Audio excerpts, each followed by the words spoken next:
Alrighty.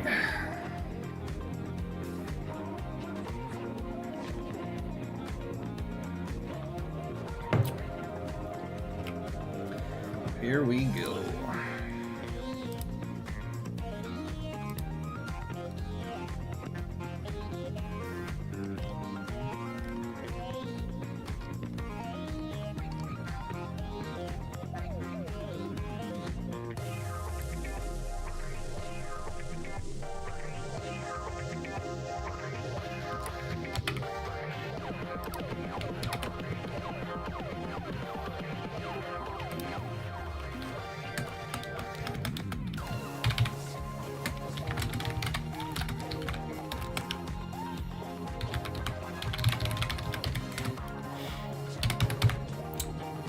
Here we go. Just setting a few things up, everyone. Promoting. I should probably have done that before I actually popped on the stream, but you know, this is what we got.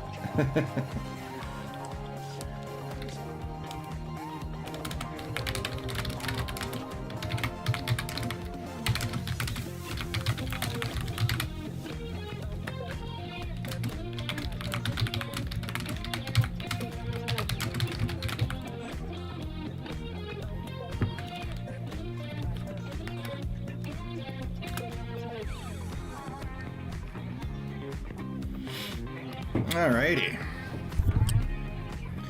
Gotta send out a little message there for Shay. See what I can do.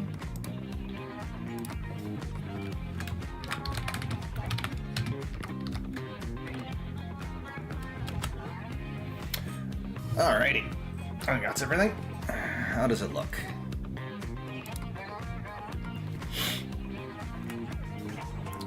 Too slow. Hey, Shay. Alrighty. So, welcome in. And we can get started. So, I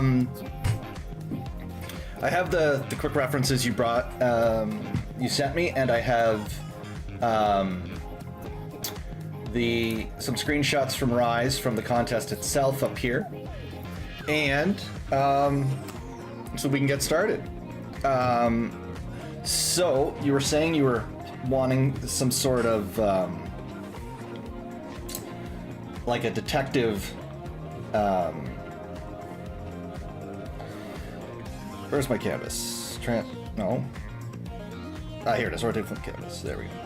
So wanting some detective things, mystery solving, that sort of thing. So I do like this. You've got the background here. That's cool. In this shot, do you want me to pretty much replicate that into the art itself? This part here, because we could have her at the desk, looking at the mirror. Looking at maps or stuff. Or do you want her like shuffling with the books and the big map behind her? Like, do you want this whole part behind her, or just the line figuring out the conspiracy theory thing? Also, for this, if you like, we could get into a Discord chat and talk in real time if you don't want to type. Depends on if you want to, be talking on stream or not. Your call on that. Just to speed things along, so.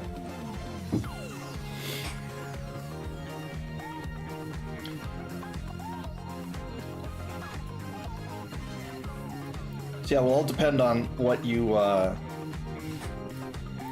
how you want the,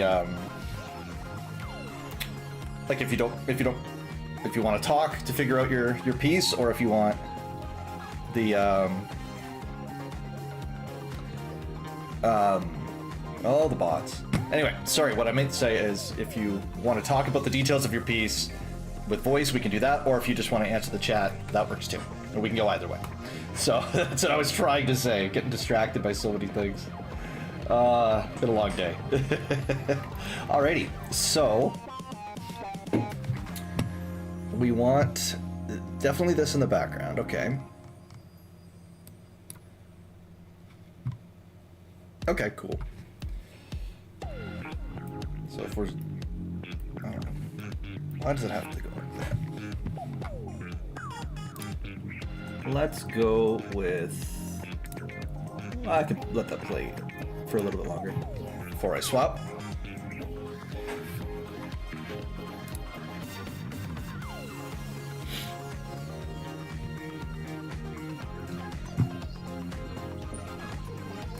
Because yeah, if you don't mind chatting on stream, then that's easy enough to do. Where is my zoom tool? Because I should be able to add... No, that's not it.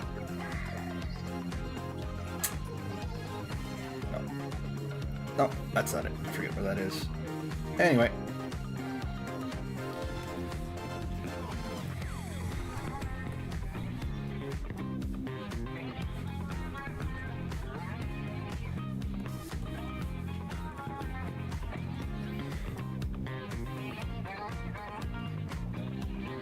Few different layers for what we want.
Alrighty, let's see here.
Sure, just let me know when you're all set up there, Shay, and we can fire off a call. We could talk a little bit about what you might want. Well, I just do some quick doodles here to try to see, feel out a few ideas.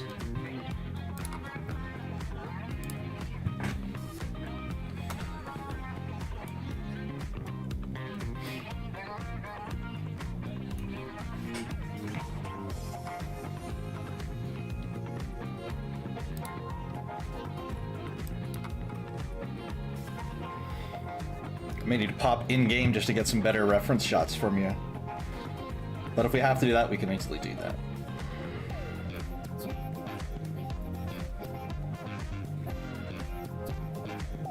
Cool. So, what I'm doing right now is just... Almost there with Discord, cool. What I'm doing just right now is I'm just using my layers to quickly sketch out, you know, a few different ideas based on what you sent. So like if you had the huge desk like in your initial image, with her being so small, we can still go with that, obviously. You probably want her to be bigger in the frame, right? And then I had the idea, it might be funny to do the composition like the meme from Always Sunny, where your character's got all, you know, all the stuff on the board and everything, but they're, you know, but they're right here.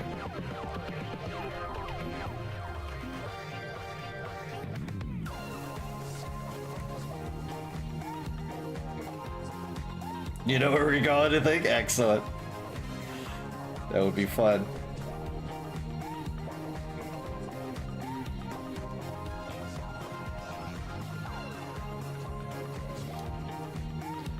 Just play around with different ideas when we come up with it. So, if you're ready, I can send a Discord call, if you like. Here, I'm gonna quiet my music down a little bit so it's easier for me to hear you.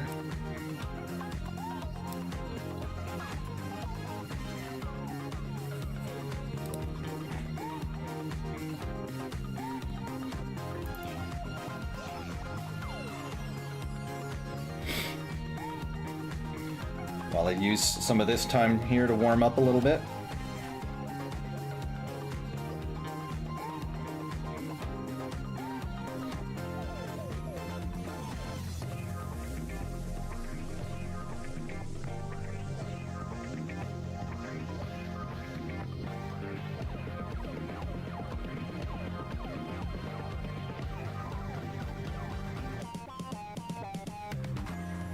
Groovy? All right.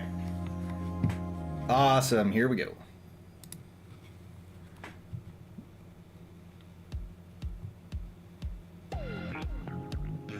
Here we are.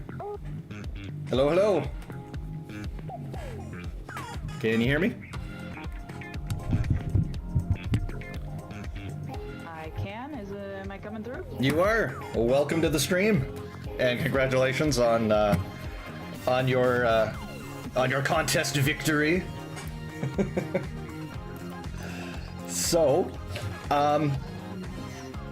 yeah, here we are. Welcome, welcome, and we'll figure out exactly how you want this art piece to look. So right now I'm just scribbling on different ideas to warm up and everything. And we can see what we want to go with. Oh, I put that on the wrong layer. So, in figuring this out, what sort of ideas did you have in mind in terms of where... All of them are fun, so whichever you think would be the most enjoyable for you, go for it. Okay, well, if that's the case, whatever's most enjoyable for me, then my gut says I should probably go with the Always Sunny meme, just because since it's a meme, people get more of a laugh out of it. Sort of like what I did with my Rogue Gambit that just popped up on the screen there. Was another meme. I seem to like that, and so it works for me, including it in my portfolio and sharing it, because then, you know, it's got that whole meme-ness behind it. But this is about what you want in terms of for your character to have this artwork for yourself. So if it's not goofy, I'm not trying hard enough. okay. So then, all right. So we'll do. I'm gonna write some of this stuff down actually, so I can remember better than. Always shake in priority. There you go.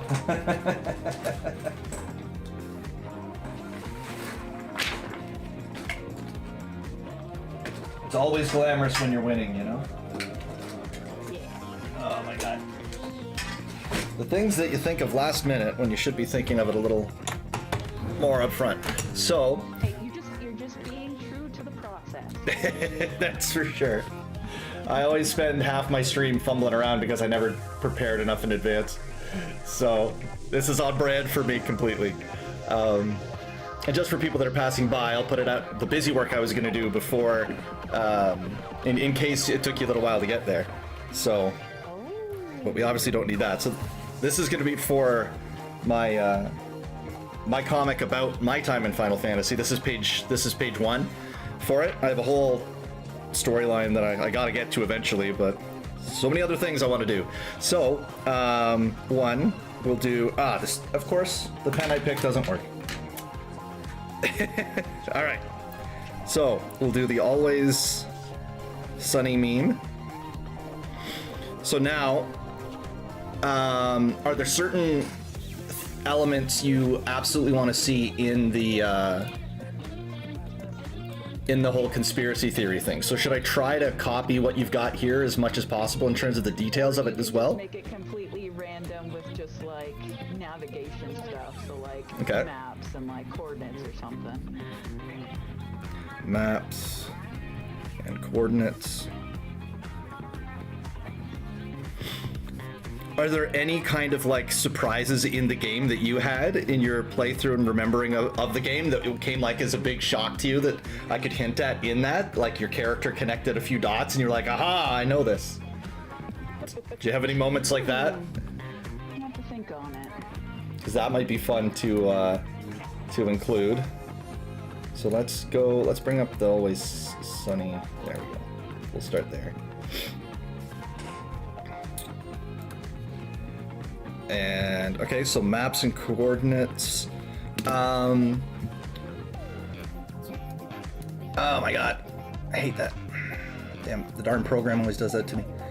So now, do you want the umbrella worn like it is as a weapon, or should we put it to the side or something like that? Or we could even have me pointing with the umbrella. Oh, there you go. Yeah. Yeah, pointing with umbrella. So rather than having your hand on the wall, you're pointing at it with the umbrella, or were you thinking pointing at the viewer with the umbrella? At the map. The maps would be. Like, no, look. Yeah. At maps. Okay, cool. I like that. That's a really good idea. So then that's also actually works out pretty well in terms of showing your character because, oh my god, Need to retake it with it closer? every time.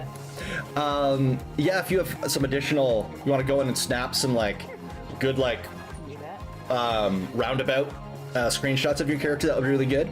But I'm thinking since this composition here would have your character looking at from the other direction, that works really well because we'll get to see this eye since this eye is covered by your goggle thing, right? So that's going to be cool to have that. But yeah, if you could snap a few photos of her, we will be able to do that. So I can have the desk either to the side here or a little bit in front maybe, or not include the desk at all, kind of just emulate what it's doing there. Do you want the carbuncle chair in there as well, or? Up to you. Okay. Just saying, like, if we didn't use the umbrella on myself, we could just like hang it off a chair. Yeah. No, I like you. I like you pointing with the umbrella. I think it's a really good idea.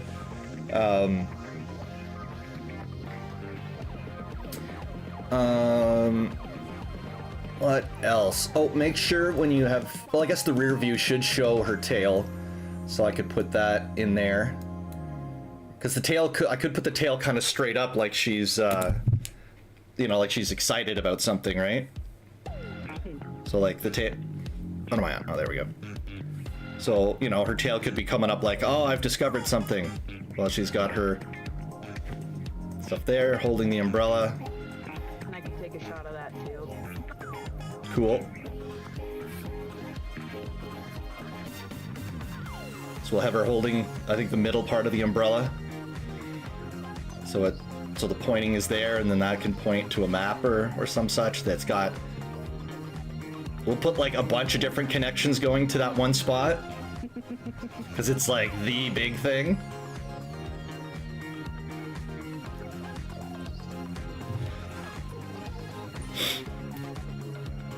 How you've gone all the way through the game, right? All the way. So All the way. all right. So don't let me spoil you on anything. oh no, I've gone through as well. So I just wanted to before I start suggesting things to put on here to see if you like it or not. I wanted to make sure I wasn't going to spoil anything. So because one thing that could be neat might be like a a Shadowbringers Endwalker reference where we have like that one right there. that one. Which? I'll send you a picture. Oh. That would be really poetic because I have a cinnamon roll boy tribute as I walk into my house. You have a cinnamon roll tribute. So Yay, you said be the boy. you said you sent me a picture to explain that. I'm gonna take some more pictures for reference for you. Okay, cool. So, because I think, like, you remember in Shadowbringers when you had the murals? So I could maybe include some of the murals with like a conclusion of like something about Hydaelyn on the main poster, or it could be something even more goofy rather than a serious thing. It could be like, I don't know, what mystery could we have your character solve, I wonder? They're on the moon, guys. They're on the moon. Oh yeah, of course. Yes, the moon for sure. Oh, then I gotta get some flat Earth references in there or something just to make it hilarious. Like it was faked or something, right? They're on the moon. I love it. Conspiracy. That's right. They're on the moon. Rabbits on the moon. The moon is carrots. They're on the moon. The moon is made of carrots, guys. That's right. Okay, rabbits. Or a rabbit overlord. On the moon. Oh, okay, yeah, okay, so rabbits are on the moon, it's a conspiracy there, so we'll have a Viera reference with the Grand Serpent of Ronzo or whatever connected there as like part of everything leading up to stuff on the moon and other things like that as well. So rabbits on the moon, because Viera are rabbits, so they would know what are they hiding in their secret towers. If you like that idea. Yeah, that works. Viera connected somehow.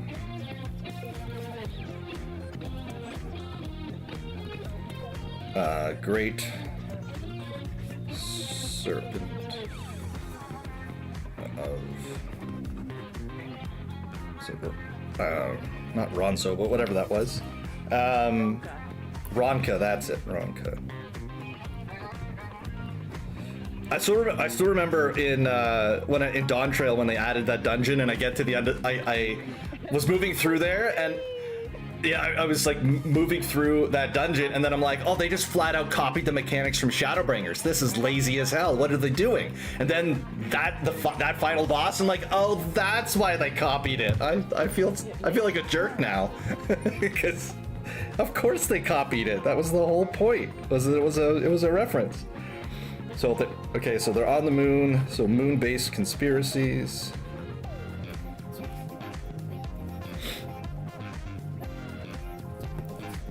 Carrots.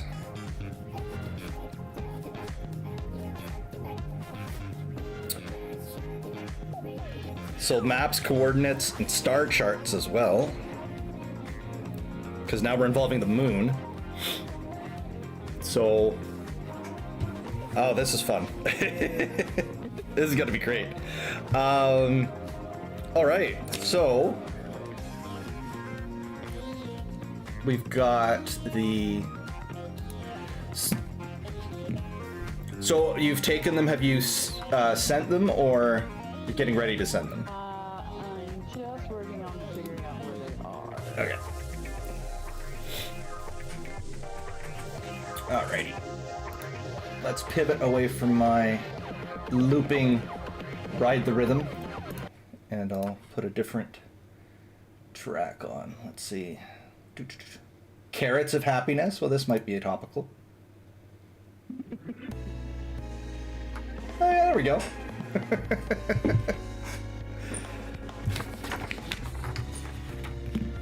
Alrighty, so that's gonna be fun. Alright.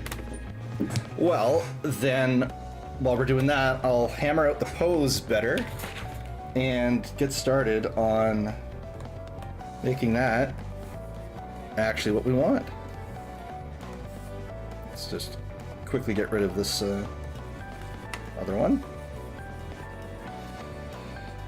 Okie dokie. Actually, I can just delete the layers. That's easiest enough.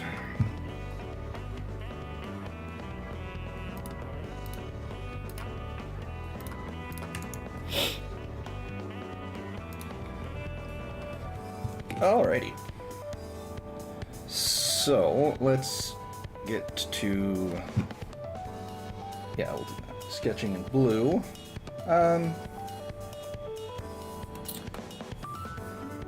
big is this? Yeah, okay. So I don't think I need that right now. Alright. So we're gonna want to focus on your character here.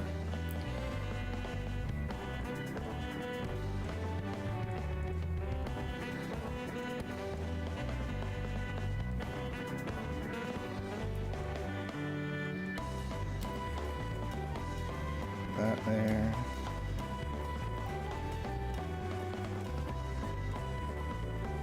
The code is pretty big, but we'll try to.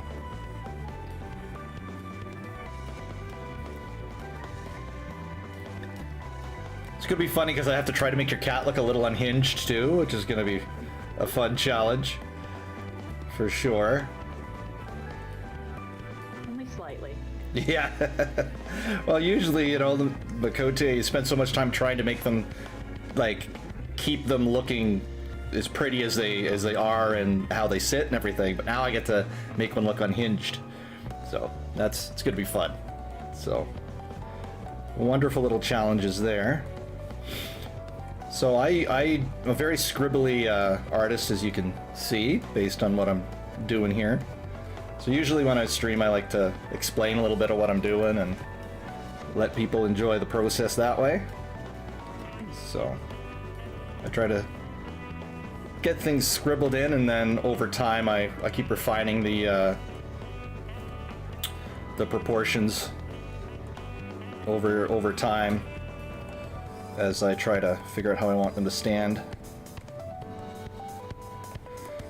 So let's see. So she can stand kind of like that. Or, let's see. Because if I have her...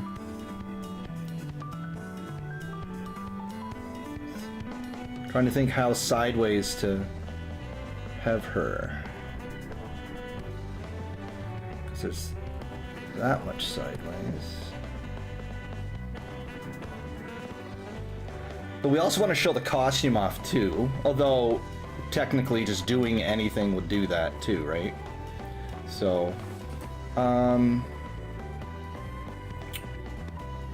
because just being in the frame is gonna show the costume off. So if we have the thing like that,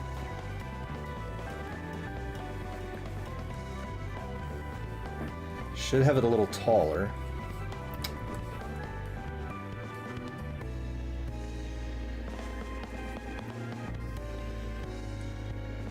Now, in the meme, obviously the guy's smoking because that's like part of the frenzied, the franticness of everything.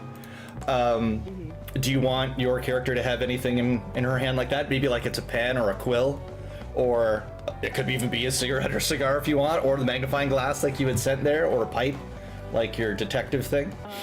Or if we could probably do the compass too, like we were talking about. Oh yeah, yeah. So then, yeah, it would be kind of like, it would be looking something like that, where it's kind of measured in her hand, halfway held, so to speak. Something like that, maybe. We'll play around with the objects. But, oh yeah, there we go.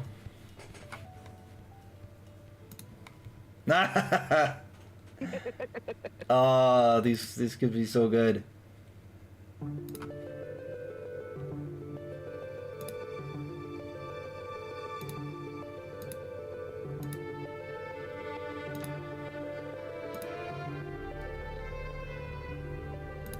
Could you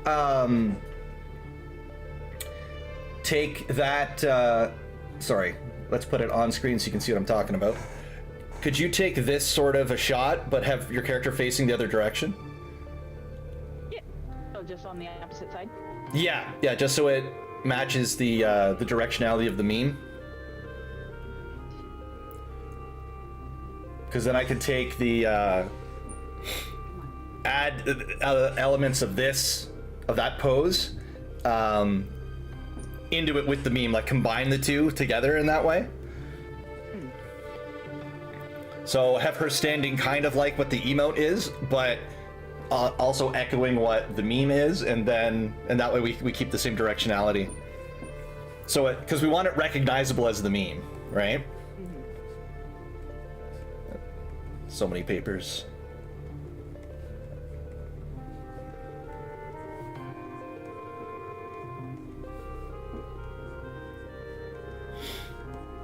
Oh, and then we gotta come up with all sorts of like silliness that we can have on the actual words in the back.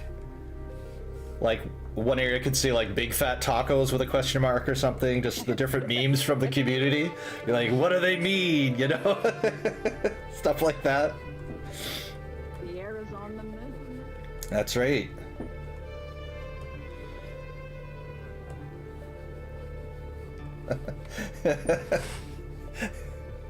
Is that why? This would be a funnier joke if the male Viera hadn't been released yet, because it'd be like, where are all the men? Are they on the moon? No, it's not the man on the moon, man in the moon. It's the men are on the moon. Solving the Viera mystery. Yeah. Okay, so I think I like. So that's one idea, but now with this emote, it could be that she's more bent in half, all excited with the tail up. Because I could do it something like that.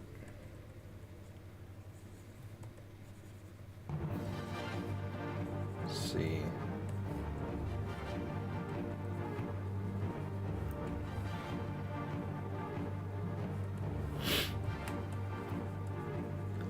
Just trying to figure out how we want to pose this. Because then if that's extending, go out here.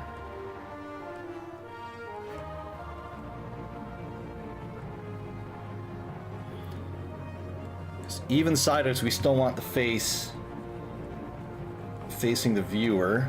So I like this fully standing up one quite a bit, but better get downloading those.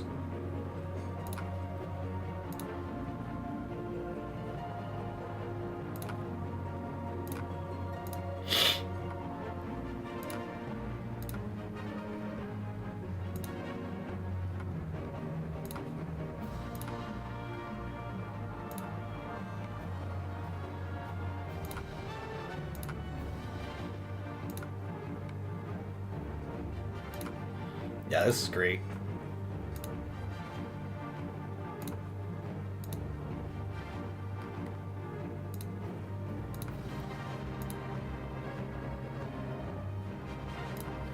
Yeah, I gotta change the song. This is triggering me from all my Praetorium runs.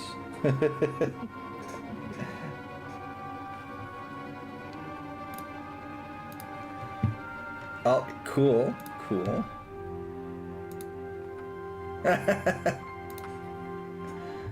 Oh, these are great.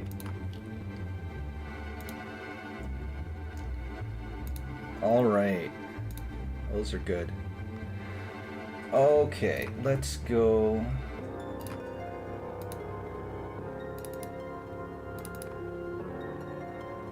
Did it? Where did it? I just literally saved them all. Where did it save it? Eternal struggle. Yes, it certainly is. No, didn't save it there. Or there. What the hell?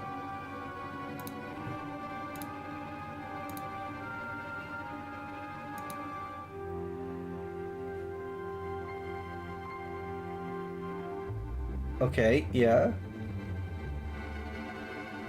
Oh, okay. I duplicated my folders like a silly person. That's what happened.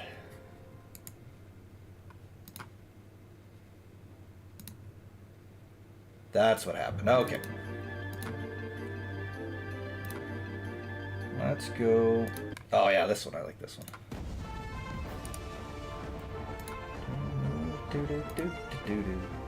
Here we go. Now I have it all in one spot. So.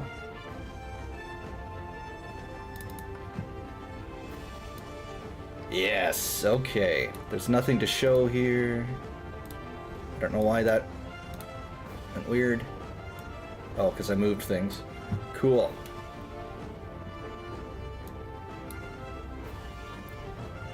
Oh, the detail in the screenshot is very helpful. That's good.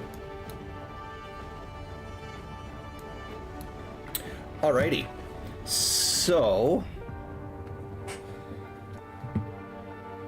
Yes. Okay, cool. Cool. So, let's take this idea.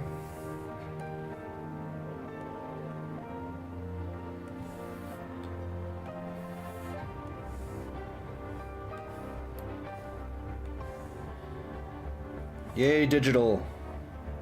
Forget redrawing. Make it roughly this big. Yeah. Okay, so that's a good start. And then what I'll do is try to blend in some of the elements. Because I like that size for her, so let's see if we can...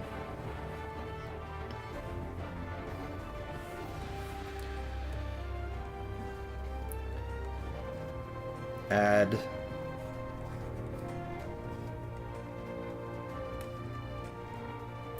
the glove here. And I just thought about it. If we're doing the moon rabbit conspiracy theory, I should be holding a carrot. Yes. Yes, of course. Like a big, like, cartoon kind of carrot where it's like... Yes. Yeah, for sure. For sure.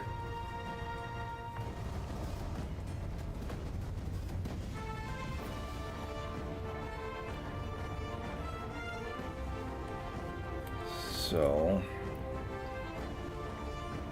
I like the angle of the head that I had here, the slightly upraised one. So, try to make that still work.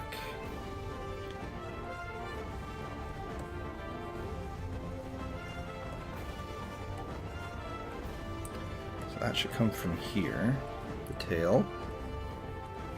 Actually, even more from behind. Let's plan her out more.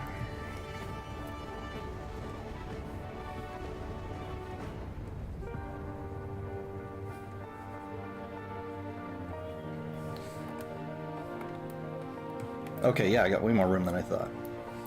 My settings here with my zoom is so frustrating because Clip Studio has it that you can directly control exactly how zoomed in or out your zoom controls are, so you can determine what each step of the zoom will be. And at certain ranges that I usually work at, I've got them all written out exactly how I like, but except at this specific one, it's like jump, as you're seeing, it's like slow, but then that one space, it's like doubling, or it's just, when I hit that one spot on it and I haven't adjusted it yet, it's like, no, now I'm too far out.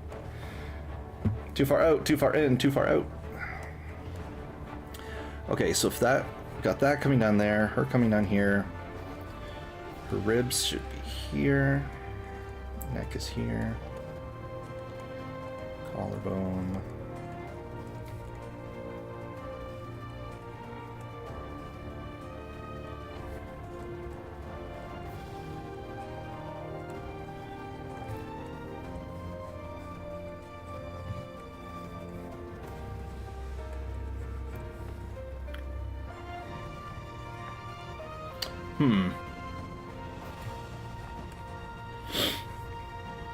You need legs? No, I'm just deciding the merits of having her in the stance like the emote is, or going back more towards closer to the meme for her legs, because the stance might look better for the overall picture that way. So we'll see. Just refine it a little bit. Ah, that's really dark. Oh, that's the difference.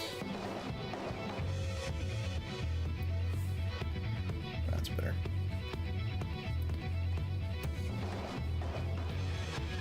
So if we have her face here, I like that the emote has like, oh my god, where's my mouse? The angry face is perfect for it. So I need round.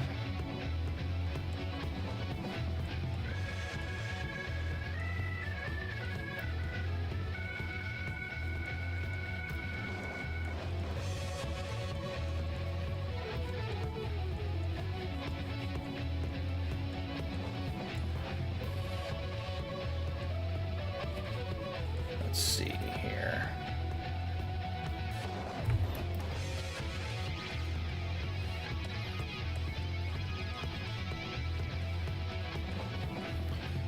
So we're gonna want the hair.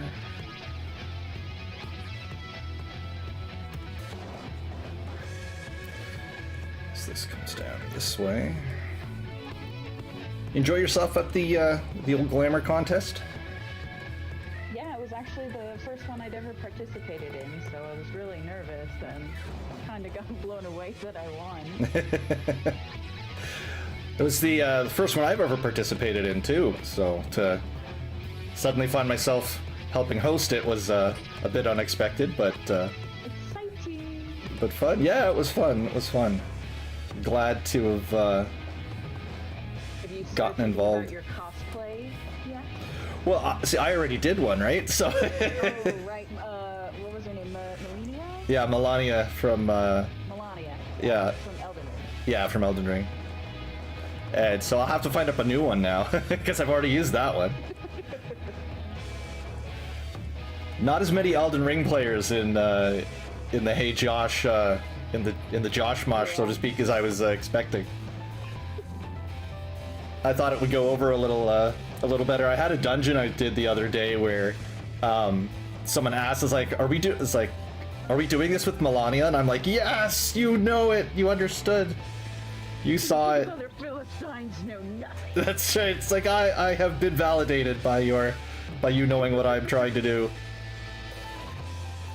So it was fun to have that happen. So, but yeah, now I got to figure out another one.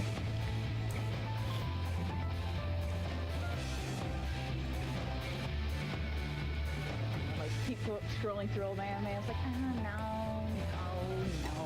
Yeah. And I got to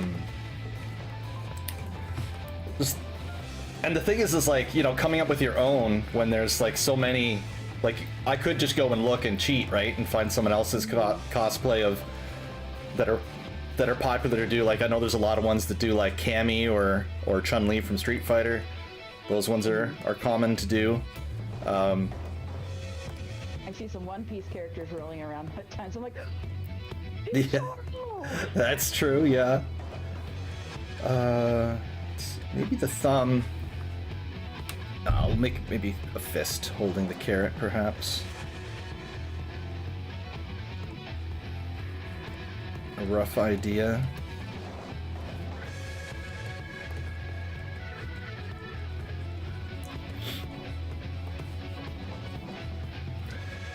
So, yeah, it was deciding to offer my art for this was just like, you know, I'm starting to do the whole streaming thing and figured that I always wanted to get more involved in Final Fantasy, and then just now it was like, well, it seemed like as good a time as any to do that.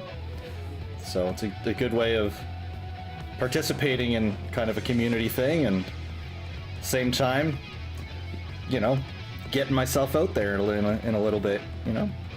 And like you were saying, like, when I first started playing this game, the community has done nothing but blow me away. Like, Mm-hmm. crazy. Agreed. So when I find now, like, for the past while, I've I play the game mostly solo, and it's like, it seems such a shame when there's so many great people and so much fun to be had in groups in the game, right? So... Oh, yeah. Well, if you ever want to do content, just reach out. Oh, will do. I am very bored. You are very bored. I'm waiting for Beastmaster to come out so I can just, like, fully dive into that. Oh, yeah. It's a shame it's limited, though, right? But I guess it gives them more room to have kind of fun with the kit, potentially. Let's see, how does the... We have her... with the whole...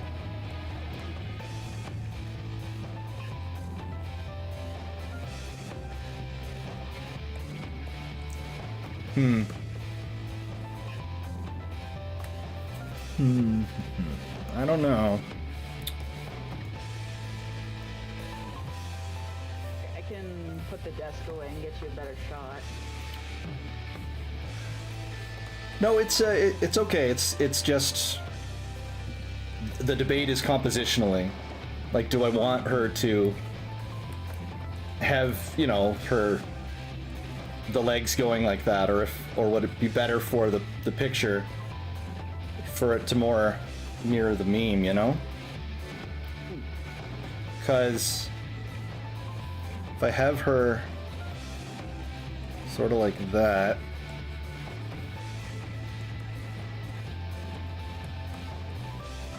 the thing is kind of like this one versus like this one here.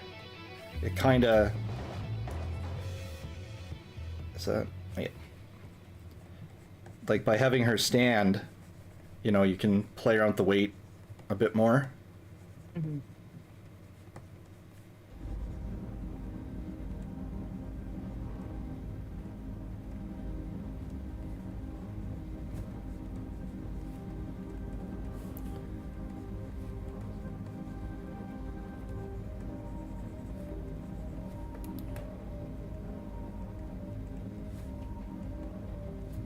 Give her a crazy eye kind of thing.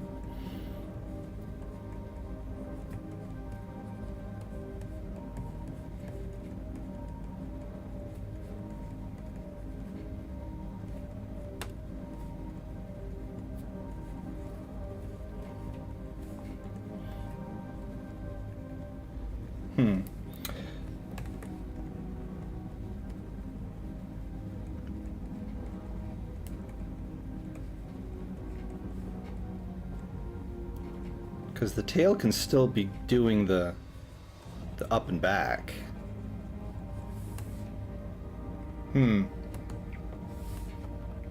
What do you think? The tail up and back from this pose, or did you prefer the more...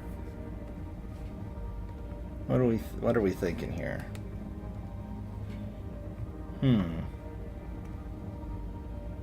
Okay, I'm gonna get rid of the... As long as you, like, get the little frazzle part of the tail, it'll still convey it either way. Yeah. Well, let's see.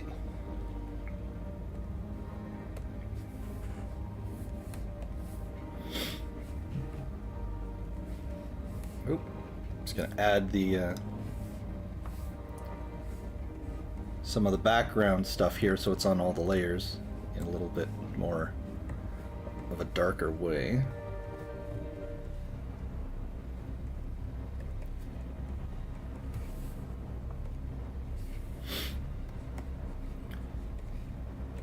That we can see, because this will be here. I kind of... Do you like the cart that they have? Because they've got the cart full of bins and stuff like that. Do you want something like that as well? That could be your chair, actually. We could put the chair here and just have it loaded up with books and stuff. Like, what do you think? It might take too much attention. It might take more attention away from the board to put your chair in there. But any thoughts on that? Because currently, like the meme has, we have the bin. The little, you know, the cart there with the bin.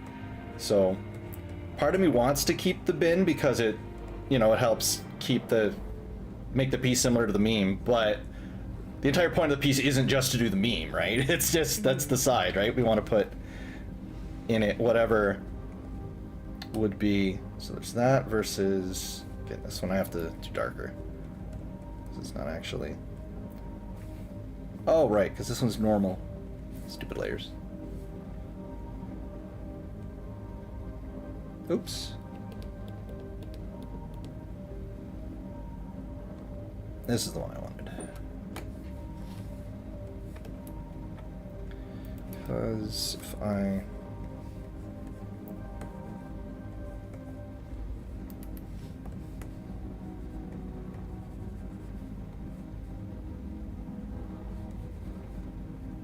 So she's holding that. The umbrella sticks out the back. You can have the hook of the umbrella here. Umbrella. So over here.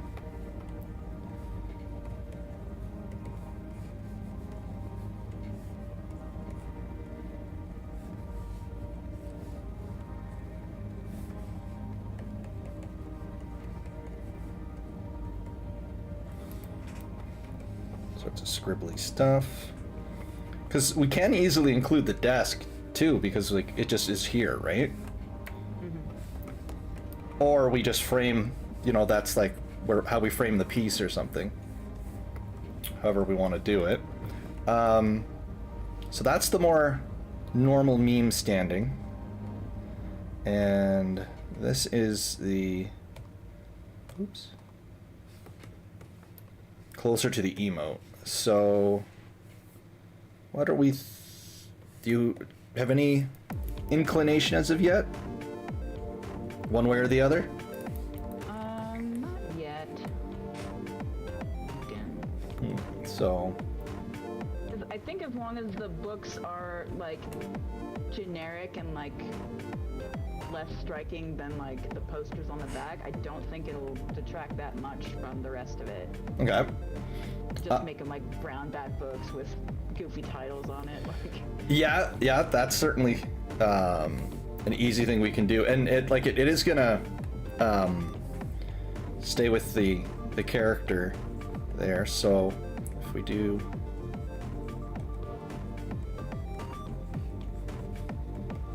yeah, because I was thinking instead of just like a regular like shopping cart, it'd be like, you know, those carts that librarians push out that have all the books on them. oh yeah.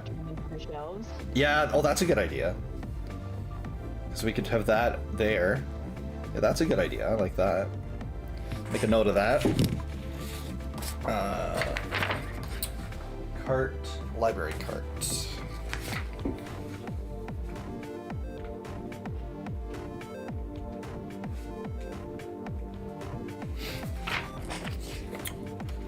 Okay, so, well, I think my music might be louder than I expected it to be. Oh, no, it should be fine. Is it a decent balance between our voices and the music on the stream? Do you... Seems like it. Okay. I never know, you know? You can never tell.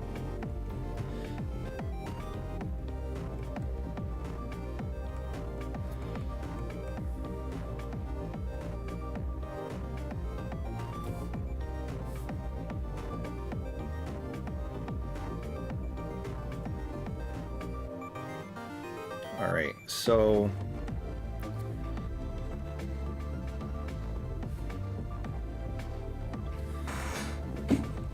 that's kind of, yeah, so now you kind of get the idea of what it will look like with the more closer to the meme there, because you can see how her legs are. I like the standing pose better versus where I'm crouched. Yeah, I think I agree with you there, because with crouched, because we can still have it out here, I might as well put the whole thing so we can better compare. So we'll have that, then the rest of the umbrella, and then you've got more of the notes and everything going. So, but here, since she is more bent over, I should probably move her the angle's off somehow. But in the other one, yeah.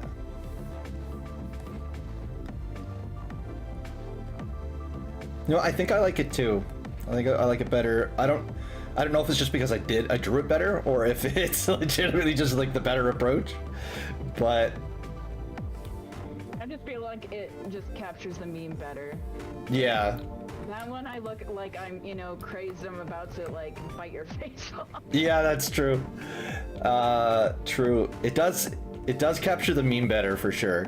So, from a meta standpoint, this one's probably better to go with. Okay. Well then, that is good. Because now, that means we can just lock in and get that going better. I can start fixing some of these structural errors I have of her here.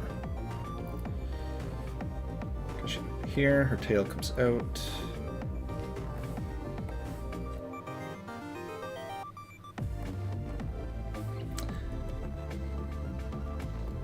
All right.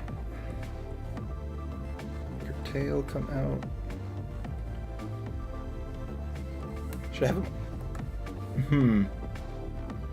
Now, do we want the tail up even then? Because if she's just there, we could just have it come down to the side, right? Instead.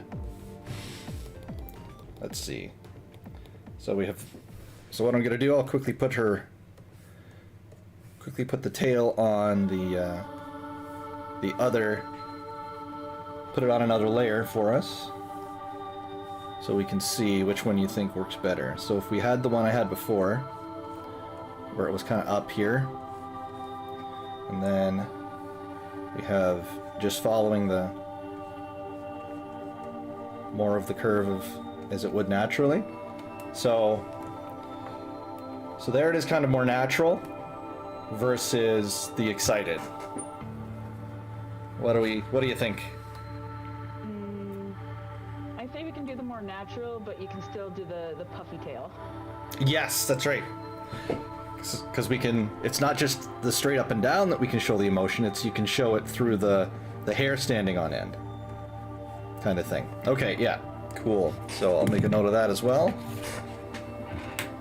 Oh. Here. On tail.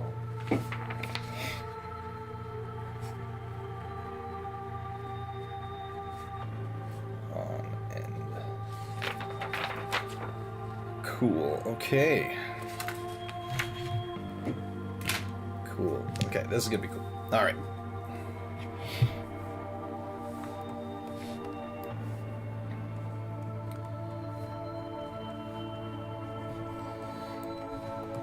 All right then. Good. We can go with that.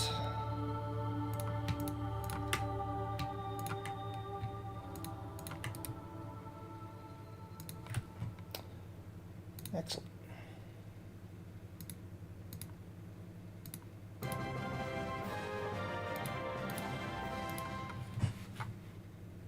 Well, that's timely, given that I just deleted the layers we don't need anymore.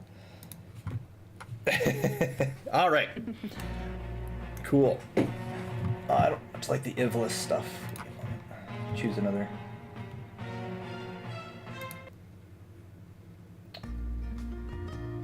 Oh, that's... anyway. Cool. Okay, so what we want to do is not that color.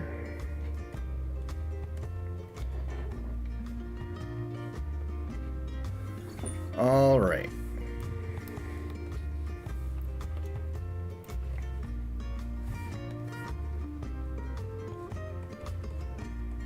Need to better get the proportions going here.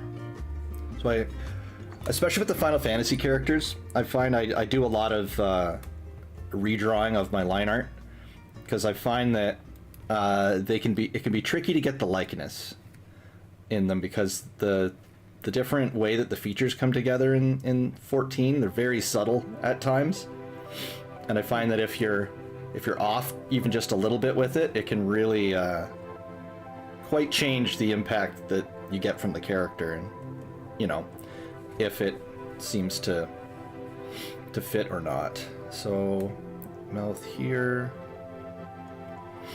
nose here, eyes somewhat low on the head.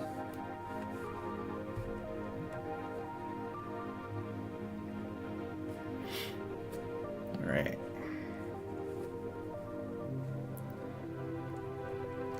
How long have you been playing the game? Gosh, I don't know. Let me see. Tell me my game time, game. And do you play any alts or anything, or is it all just on Shay here? Two.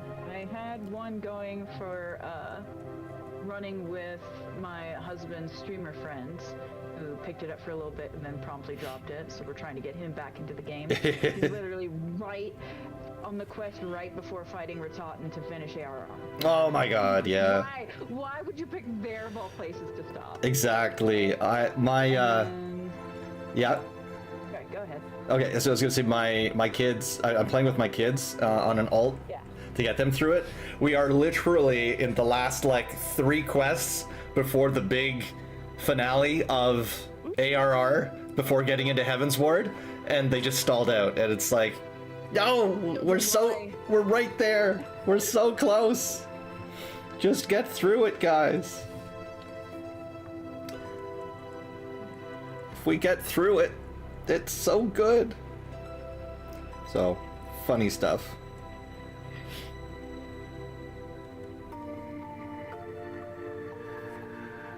I've played this game 140 days, 1 hour, and 51 minutes. Oh. Wow. Like when did you, what expansion was out when you... When did we start playing, hon? Final Fantasy. It was before we left. So, that's what, 5 years ago? Oh, right on. I think I started around the same time now that I think about it.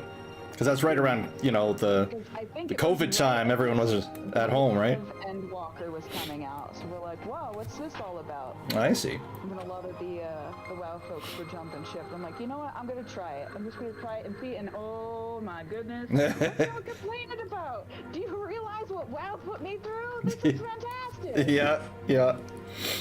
Hey, how's your wave? Welcome in. Sure. But yeah, I was same thing at the same time kind of thing right before there, and playing along, enjoying it, and then Shadowbringers, I just blew me away, and I was hooked complete. Like, well, I enjoy MMOs anyway, so I was always liking it, and I love the art style of it. The characters just look so good. So once I made my my character Alera, I have her, you know, on Diabolos. I have her with my actual, you know, with my Twitch name and everything, just for branding. But in terms of her story, Alera is her actual name. But I kept getting sick of being like, yeah, hi, you know, I go to like meet someone in game, and they're like, who is this person? Because my character wouldn't match my like online persona, and so I'm like, I didn't want to keep explaining that, so I'm like, I should probably just go with my brand because it's easiest. It's a decent start. Does she have the pointy teeth? Is she a pointy tooth cat person or no? I am not pointy teeth, I don't believe. Smile for me, please.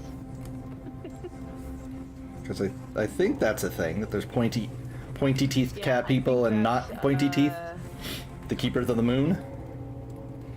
Yes. And the Seekers of the Sun don't have the pointy teeth. And I am a Sun Seeker, so no, we Yeah. do not pointy. Okay. All right. I think that's a decent Smile is the only way you'll see the start. teeth.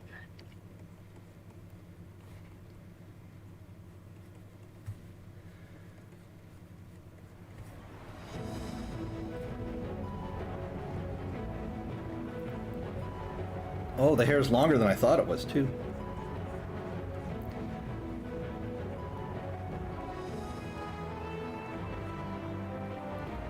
She has some crazy story, yeah. Indeed. That's what this is about. The moon! You don't understand. The moon is made of carrots, okay? I've got all these points right here, and it leads to the moon. The moon. Go to the moon, Azure.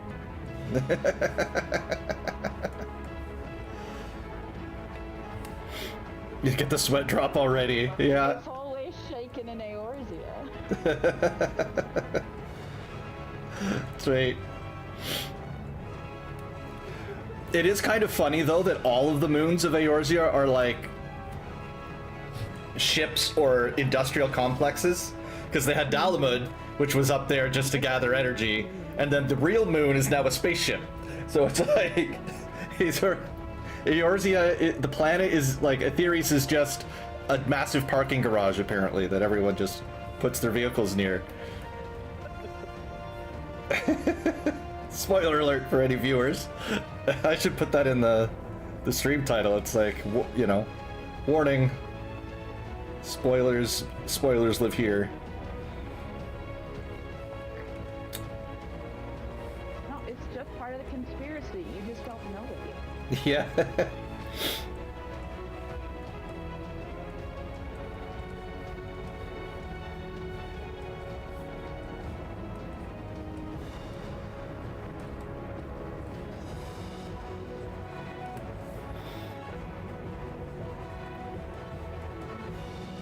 Is she, like, is your character muscular at all?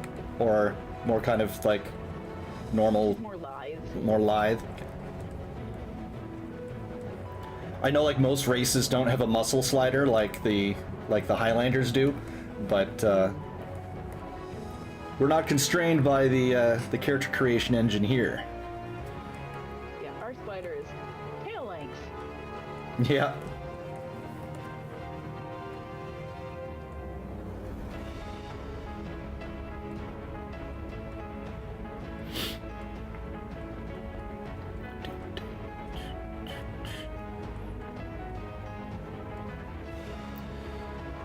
Yeah, I joined up there around when Shadowbringers came out, and either just when it did or shortly thereafter, but I loved it. I thought it was so good. It's definitely my favorite expansion. Yeah. Yeah, I agree with that for sure. I think, like, there are quite a few people that are like, yeah, Endwalker was their favorite one, and I think that the quality of Endwalker was completely dependent upon how good Shadowbringers was, because it was so much of the payoffs, right? Set everything up while also being like its own thing. Yeah. So, yeah, I think that's why. So that's why, to me, even though Endwalker had all these crazy moments, like Shadowbringers was just it, and peak storytelling. Haven't seen anything like that before. Y'all played around the same time then? You think you started 5-1, 5-2 when Greased Lightning had a timer for Monk? Oh, yeah. I didn't play Monk then very much, but yeah, I think I remember the timer.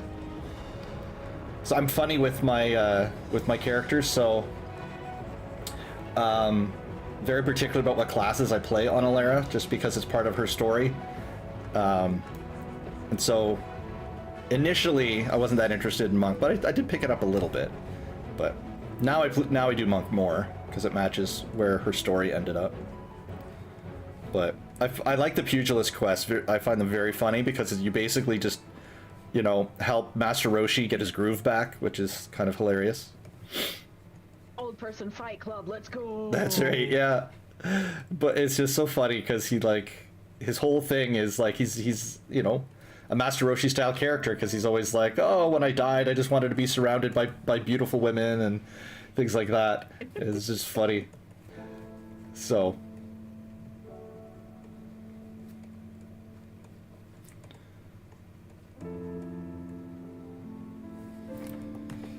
Let's see.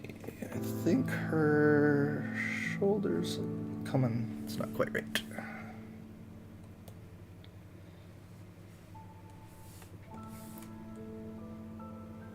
I swear, working digital is cheating like half the time. It's so great. See, if you do It's the... not cheating, it's using the tools to make your life easier. That's right. 'Cause it's like, if you had to do that in with traditional art, then it's like, oh, I gotta erase it. Oh, I gotta erase it. Oh, now my paper's worn out. I better trace it with a light board so I can start over again. Let's see.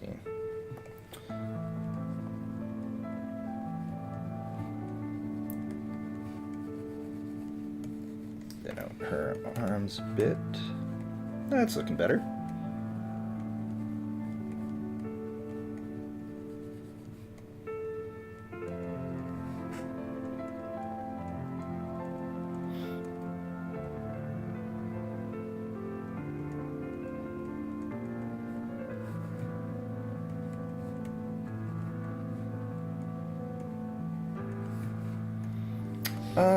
So the hand would look, you'd have it,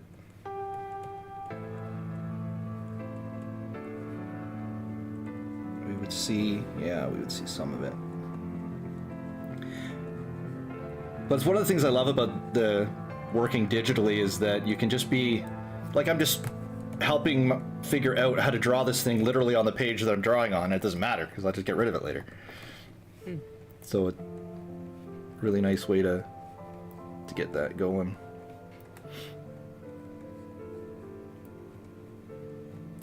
So I'm really glad I ended up offering to do art for the Glamour contest because it's just a great way to, in terms of like drawing interesting characters, like it really lets me get out of any kind of comfort zone I might have because I have no control over what kind of character I get to draw, right? It's just, well, whoever wins. Now you're drawing Moon Conspiracy. That's right. Now I'm drawing Moon Conspiracies. Which is awesome. I love it.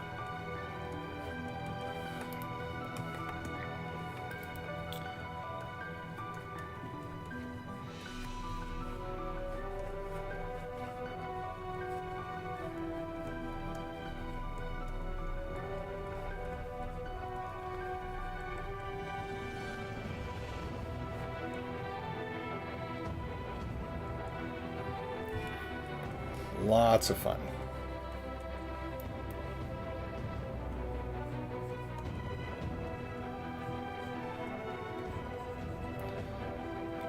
Another great thing about doing art streams involving Final Fantasy 14 is that I never have to worry about my musical selection. It's like, I'll just take it from the game. Let's go. Hey. I don't have to try to come up with anything. Because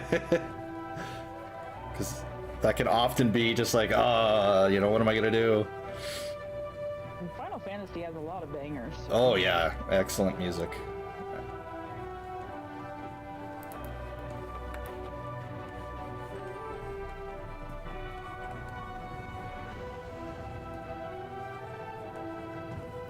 I gotta figure out some video editing stuff for just putting music behind stuff, because Clip Studio, the program I'm using, automatically records time lapses. I think this one is set to do that right now. Yeah. So what I want to do is, like, when I'm finished drawing it, I want to put music behind the time lapse and post that, you know, up for engagement and stuff like that on the different platforms, because they like videos so much, right? So I gotta find a way to... What is it? I usually use just the clip champ that it comes with, and that gives you basically kind of what you're doing with layers with your art. You can put like an audio layer and then a video layer, and you can manipulate all of those individually. And then just export it as one file. I've downloaded a couple things to try, but I haven't gotten around to trying them yet. But one of these days. One of these days I'll figure it out.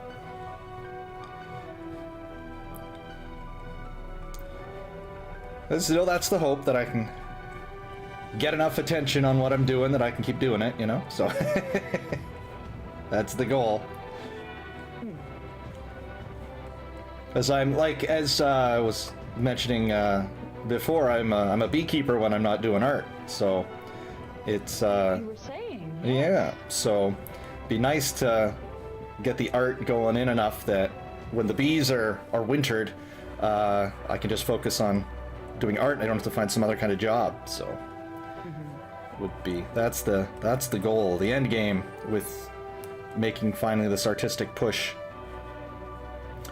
Because like I retired from the military a few years ago, and basically just spent the time since I got out basically learning how to draw again. Because when you don't have to do it for 20 years, it kind of you get bad. So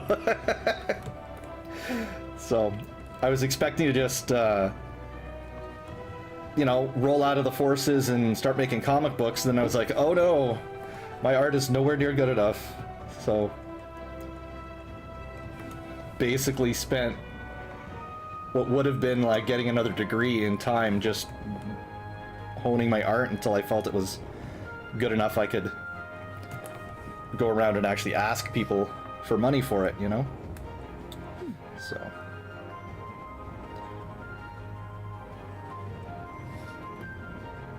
So now I just gotta go around and keep trying to attract attention. And the more you reach out, like, now I'm gonna be like, yo, have you seen this guy's stuff? Look at it! Look at it! Yeah, that's very annoying. That's my scheme. That is the scheme. Ingratiate myself to as many people as possible so that they can do all the sales pitch for me. Look at it.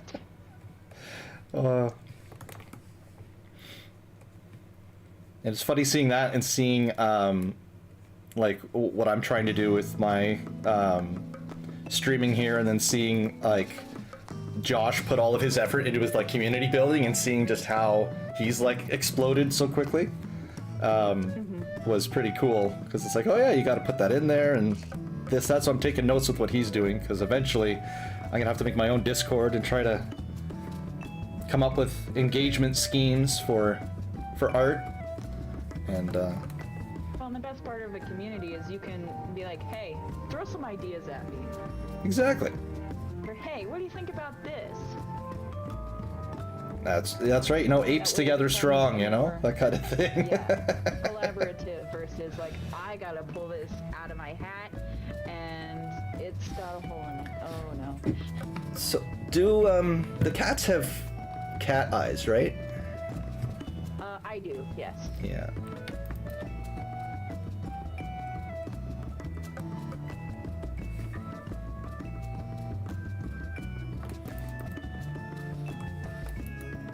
I think her proportions look pretty good.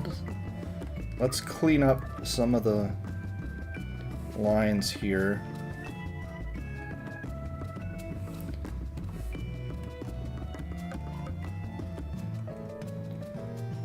How are we feeling?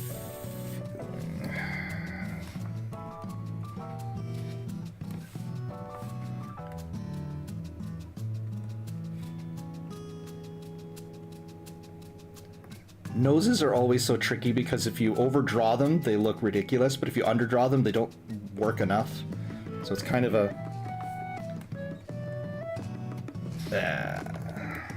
want some of it, but not all of it.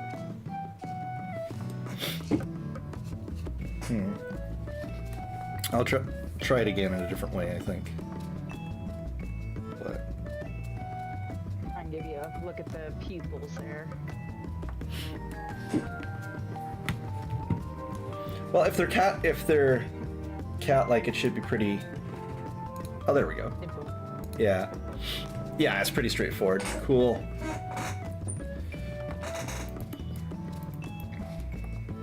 So I think I have to thin out her neck, even though technically it should come down from there. Just for the look. Alright, let's put... I think her proportions look pretty good. I'll deal with her arm and her hand later. I think I can put her actual outfit on. So, hooray! Let's take a look at, where are we? I think this might work. Yeah. All right, so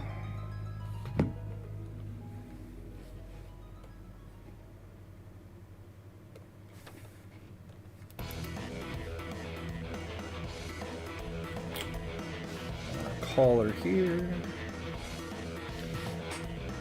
Right, so it does go above it. Oh.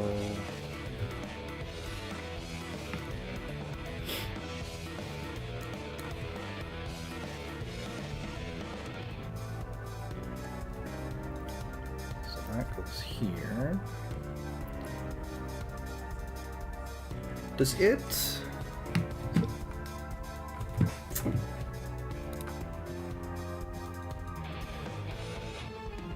Okay, yeah, so that does go up. Meets probably around here, I think.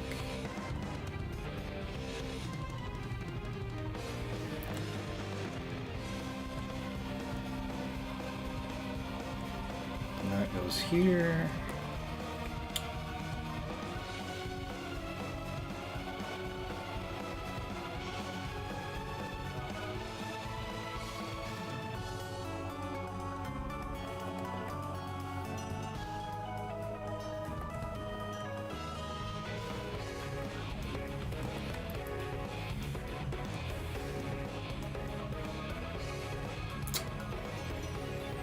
Something's not quite right with this hand, but I can't put my finger on it.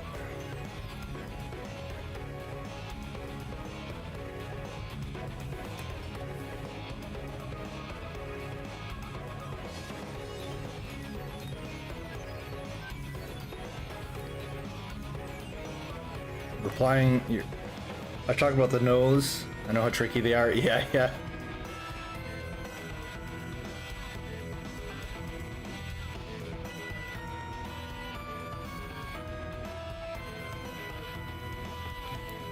Okay, actually, that looks a little bit better. Yeah, I think her form was just too long. That's what was going on.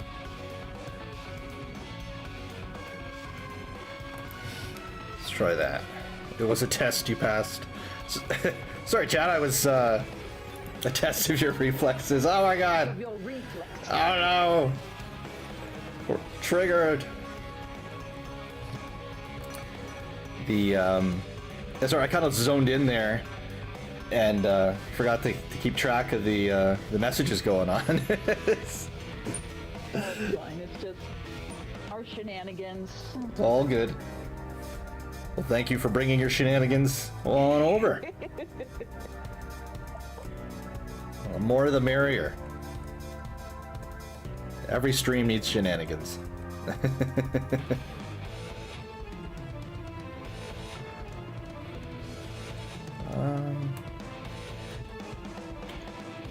Here, I think. Probably the best spot, and then I have the put the ruffles coming near your directly to the hand there, I think. Do you have anything planned for today? Are you talking about more of your shenanigans? Shenaniganeries. Yeah. Because I will say this is my plan for today and tomorrow and probably the next by the time it's going to be all said and done. Takes a little while for me to do a full color picture like what you won, so. Hey, that's quicker than anything I could throw together. Oh. Well, I appreciate that. But it takes, we all have our strengths and our, you know, our training and what we've done, right? So. All right. So I can go in here.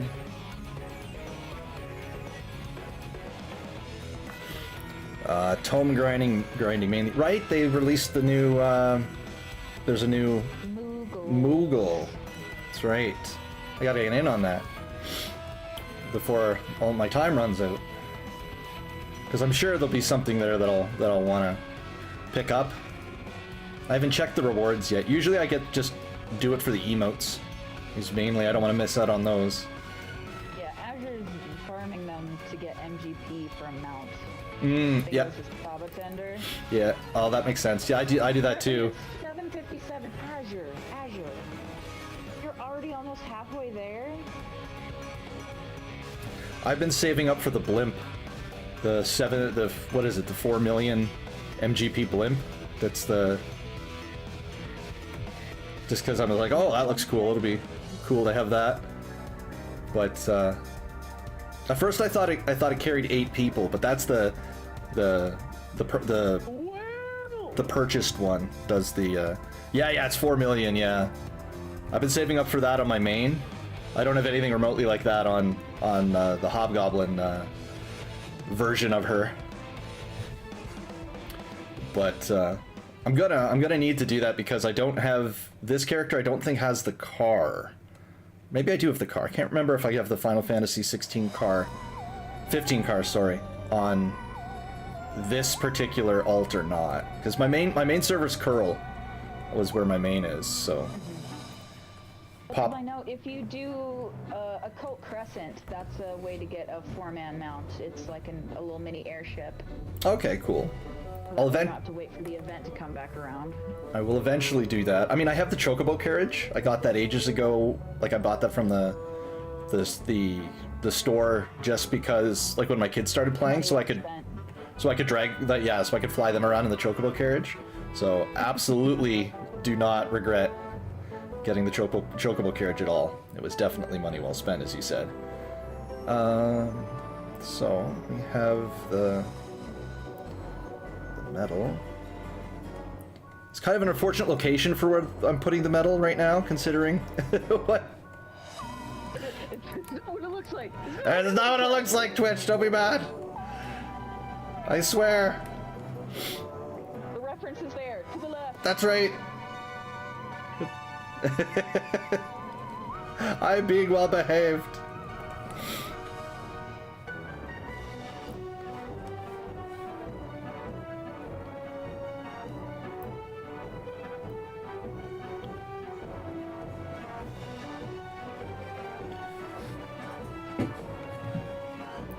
Add a little bit more.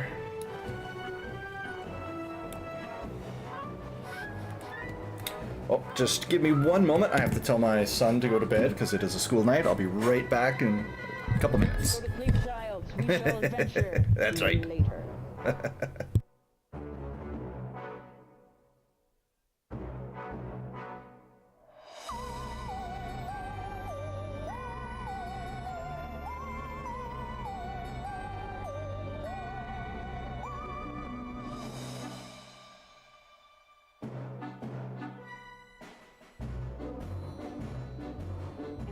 Basil.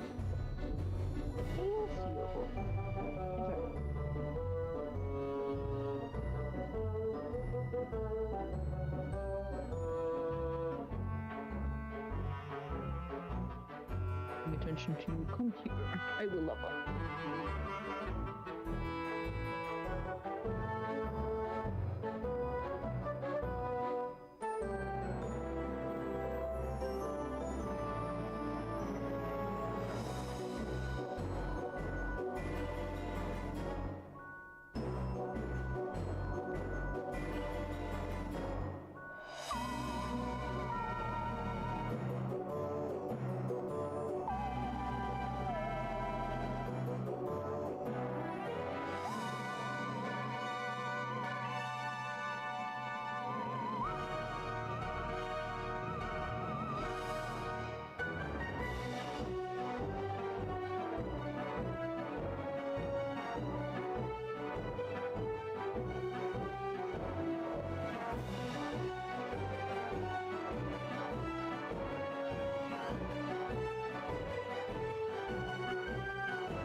you are, Miss Hazel.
Alrighty.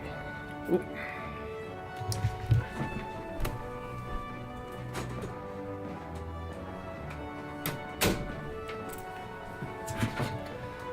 All right.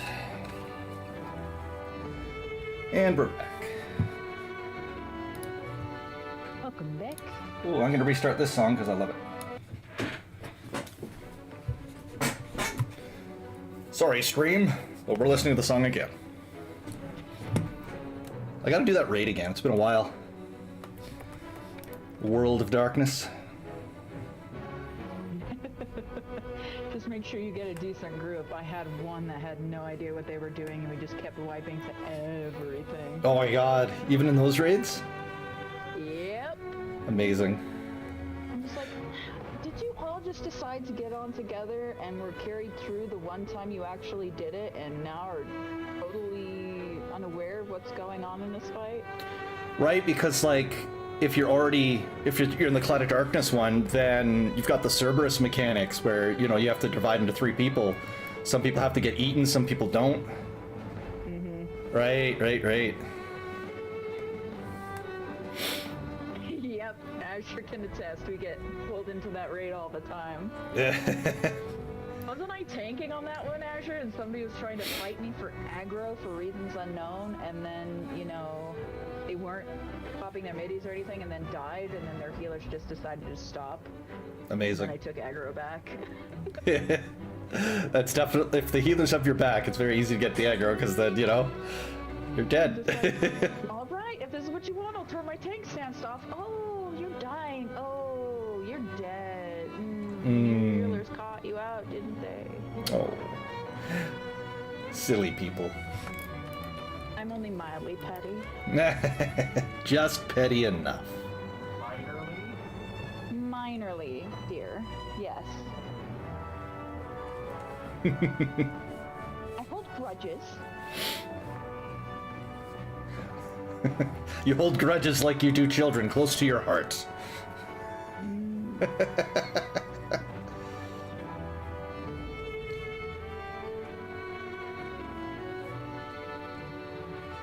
Actually, probably just have it go all the way up.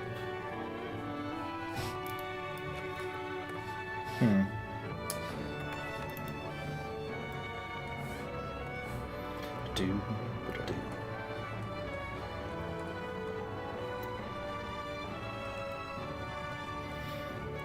Unfortunate thing about the coat is that, and I always have this, this always happens whenever you're, you know, doing the costuming, right?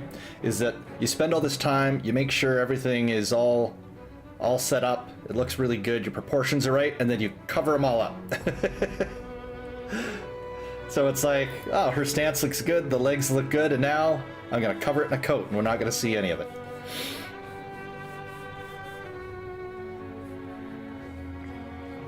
Cycle it for Power Ranger Day. Yeah. One thing I want to do, and I think would be a pretty cool idea, is to do like pre-make a whole bunch of backgrounds that I can easily like put characters on, so that like when I'm offering like commissions and stuff to do with people's characters, and be like, okay, well, do you want them like at this place in the game, at this place in the game, or this place in the game. And then they could just pick, and I can be like, boop, just drop the background in and save myself a lot of headache, and would make... Especially for like capital cities like Limsa, Yeah. Omaha, and Ganya. Like, Yeah, like if you just want them like chilling out in Limsa or something, then it's like, boom, there you are, Aetheryte, let's go. Call it a day. And it'd be a nice way to keep the costs down in terms of like trying to advertise to get hired to make art, right? Because anything that can save me some time makes it easier for me to make art for people.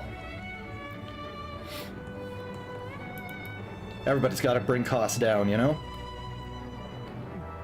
time is money. It is indeed. There's a nice Warcraft line for you. Time is money, friend. Yeah, those guys were so good. Well, what is it, like a Brooklyn thing? That accent? I don't know where it's from, but... Boston, I think. Yeah, maybe it is. Boston.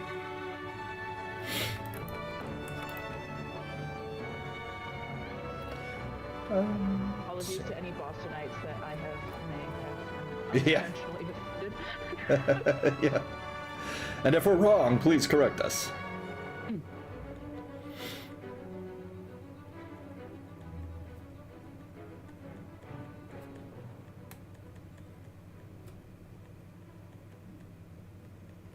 Okay.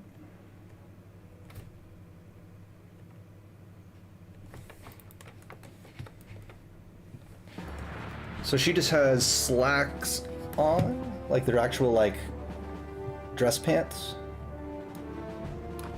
Yeah, they're Yeah. with the cuff at the bottom. Yeah. We won't see that far, but it's just since from this angle here, it's just like, okay, it's just black. So I'm like, okay, is it like tights or is it slacks? So We're slacking. yeah, we're slacking.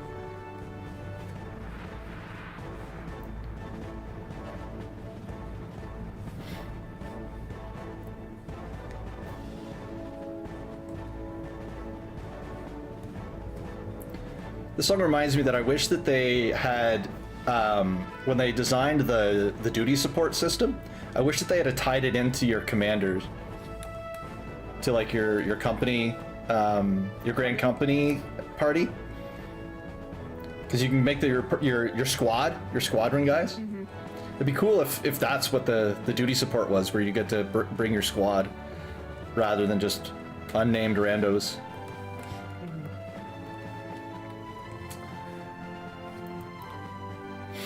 And then the trust system seems very strange to me because it's like, it's duty support, but worse. Like you just can't use it, right? Like, am I wrong? I don't know. I haven't even messed with the trust system. You'd have to ask Azure about that, I think. Yeah. It's like ever since they put in the duty support option in the modern content, I always run through new dungeons with the Scions or the NPCs first, because I want the extra story. Because there's lots of really cool extra story bits in the duty support with your NPCs that can be pretty cool. Like one of my favorites is in Shadowbringers, is in the frog one. I forget what it's called. But basically, you know, the water one where they try to drown you in the end. Like in that one, when he does his illusion, then you have to walk across the tiny little corridor or fall in the pit. Mm-hmm. If you do it with Reen and Thancred, like the moment he puts the illusion, Thancred is like, that's so simple, not even a child would fall for it. And then if you look, Reen actually just slows down and does the walking motion all the way across the corridor, as if she's terrified and she can't, like, she's bought it 100%, and so she slowly walks all the way across it super carefully. It's really cute that they did that. I thought that was pretty cool. Then you get some of the storylines with Tesleen and stuff like that. If Alice is in the dungeon there in Holminster Switch. So I always try to do it with the science just to get that extra few lines of story, because I'm obsessed with the story in the game. All right, so her hair comes here, here. Some hair here.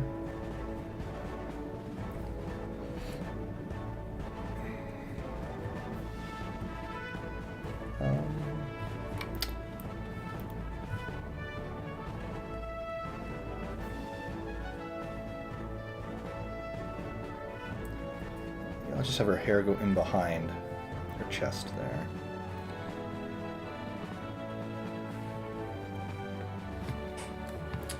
And then, right, so up high here, this has to go back with that. And then this has the whole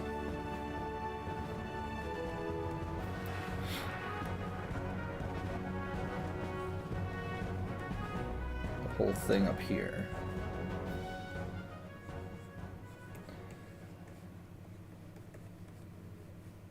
So I suspect my son has not in fact gone to bed yet, so I will have to pop back out and parent once more. So they're, my kids are, If you don't, the spooky Mako is gonna come and haunt you. That's right! So my kids are 10 and 13, so they don't need much management to go to bed, but every now and again you need to give him a poke and make sure he's going where he's supposed to.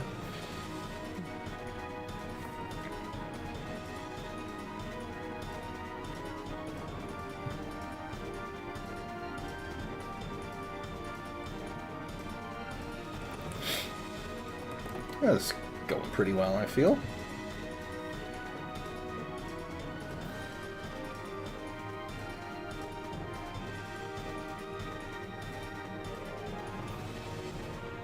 So for arms up here, I don't think I'd be able to see her, the other part from that angle.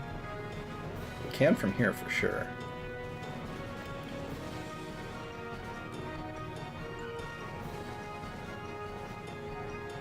Something like that.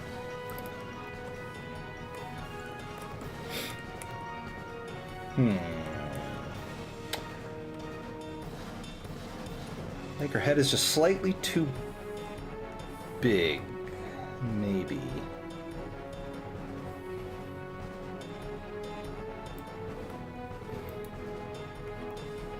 Or it needs to be a little higher or something.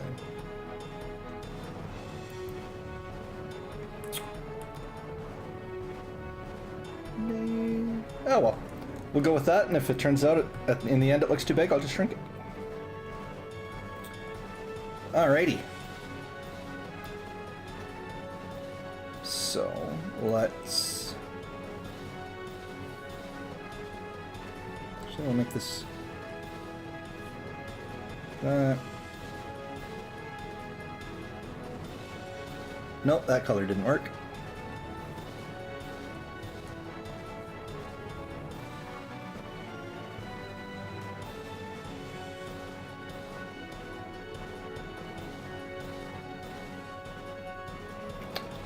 Alrighty. Now for inking.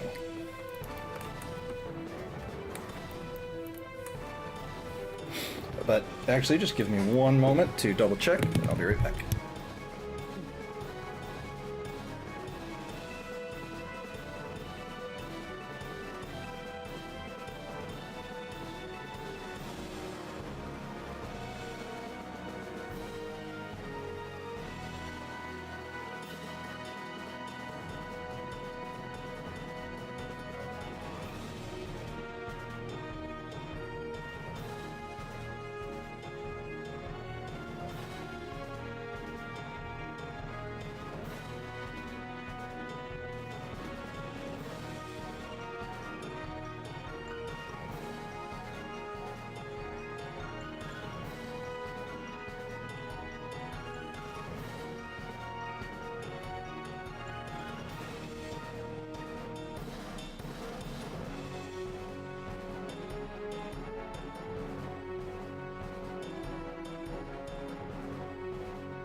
Okie dokie.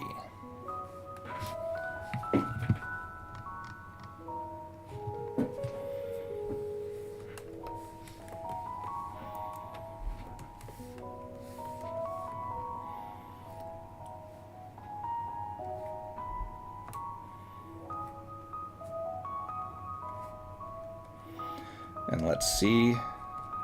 Oop. Let's see what we can do when we ink it.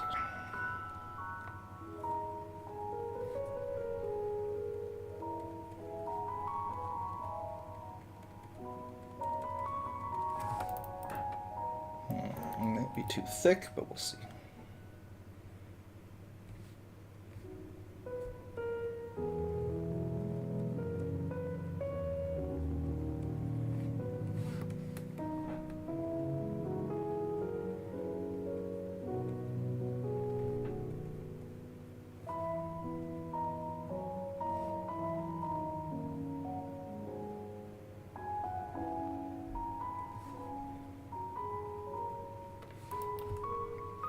It's not in the right spot.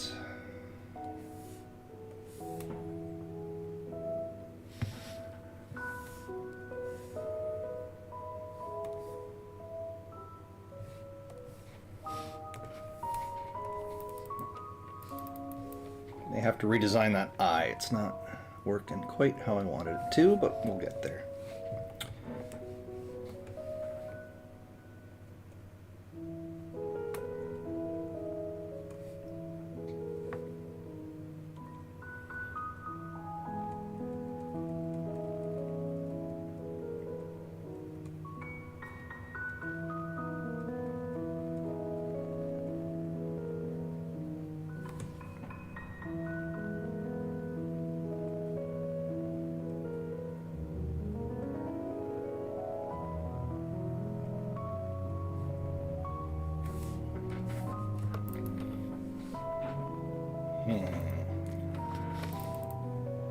No, it's not working.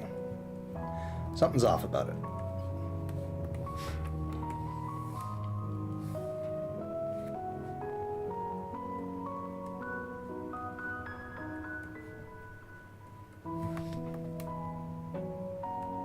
What if I just made it bigger?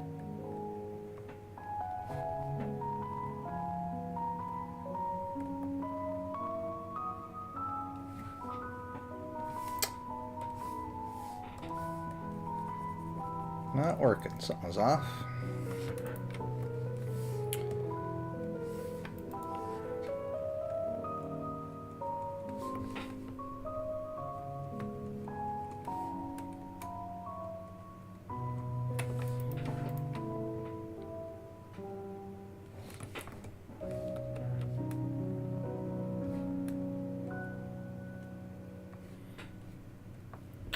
Lose too much of her likeness here.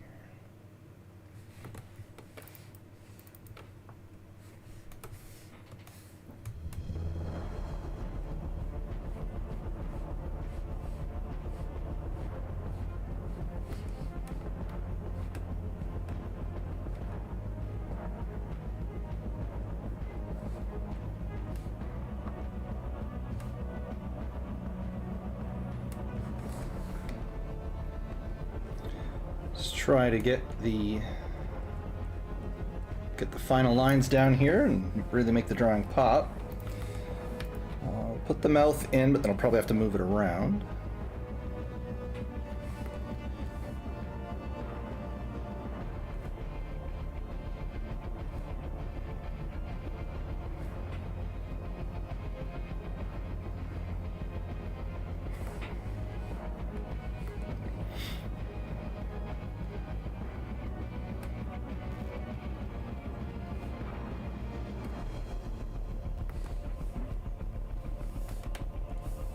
I think I want it over a bit more. Yeah.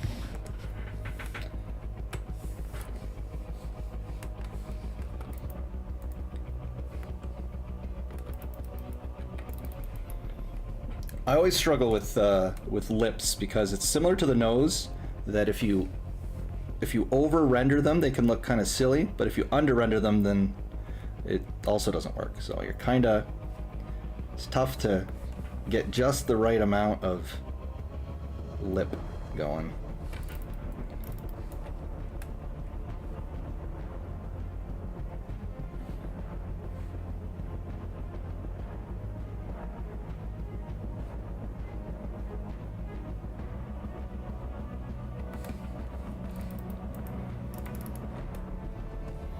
I'll be playing around with that a little more.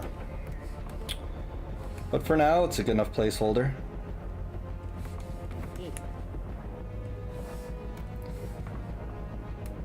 So yeah, at this stage of the drawing, I'm just doing the final lines, keeping what I want, adding the detail to where before I just had suggestions, and get rolling from that. Gonna have to spend a fair amount of time planning out that background of yours, because the whole conspiracy theory thing is gonna be good to figure it out. I mean, half the fun would actually be kind of like coming up with an actual conspiracy for it to be up there, you know, and putting together the narrative of what it's actually going to be talking about.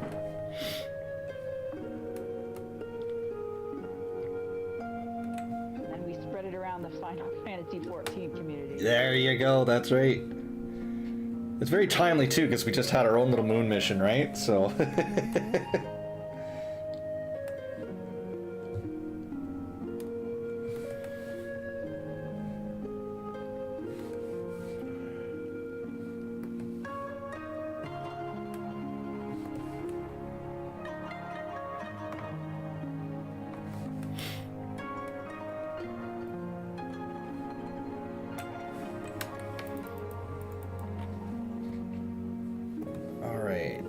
I should draw that eyepiece.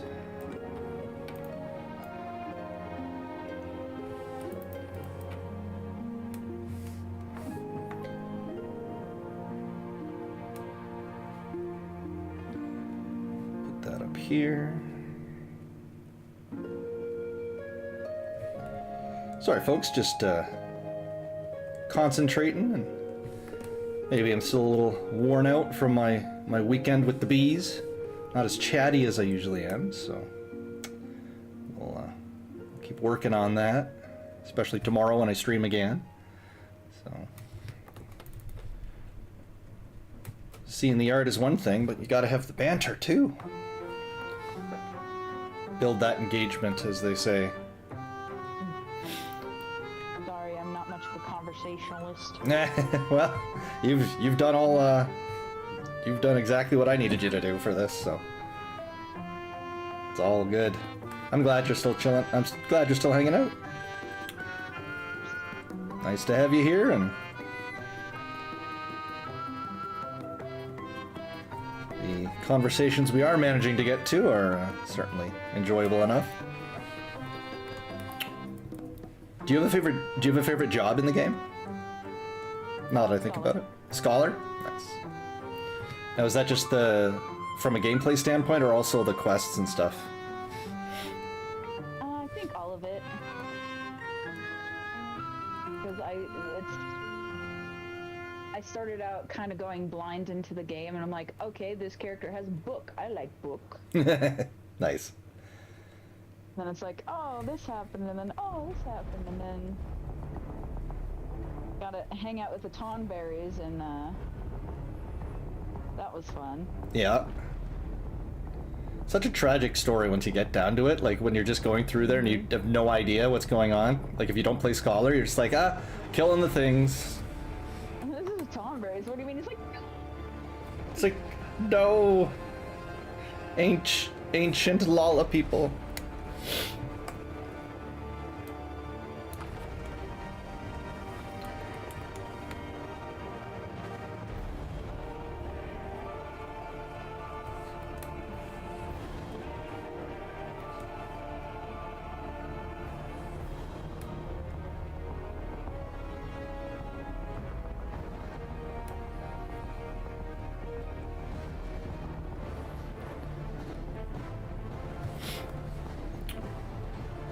One thing I'm trying to do since I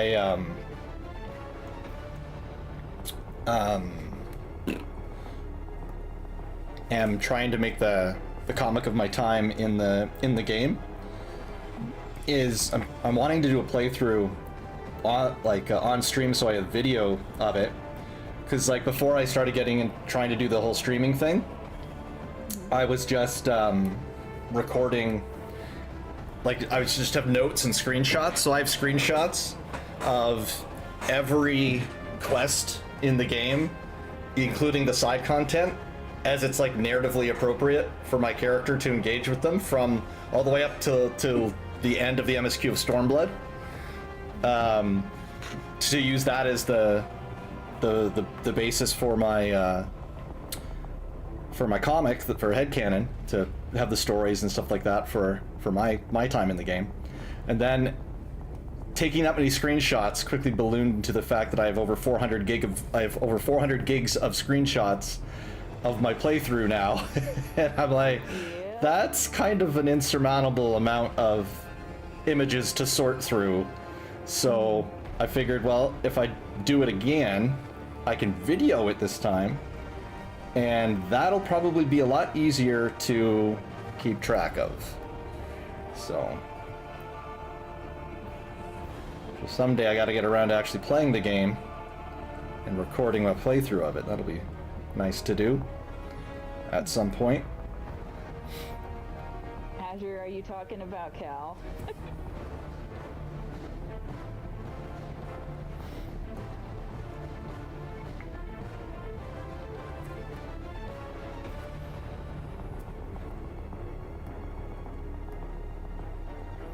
Well, good. I'm glad.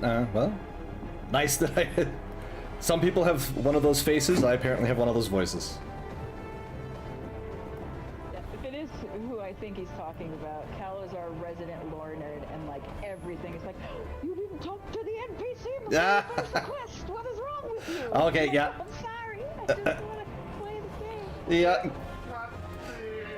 Guilty as charged. Guilty as charged on that front for sure.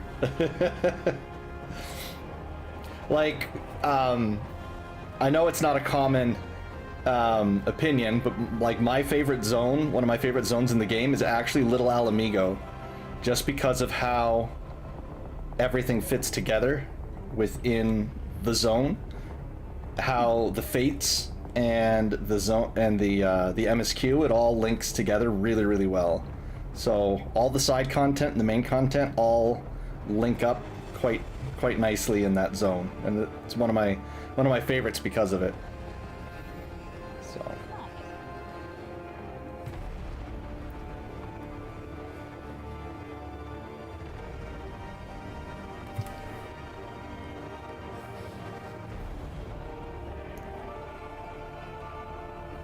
yeah, I love all the lore and everything like that, and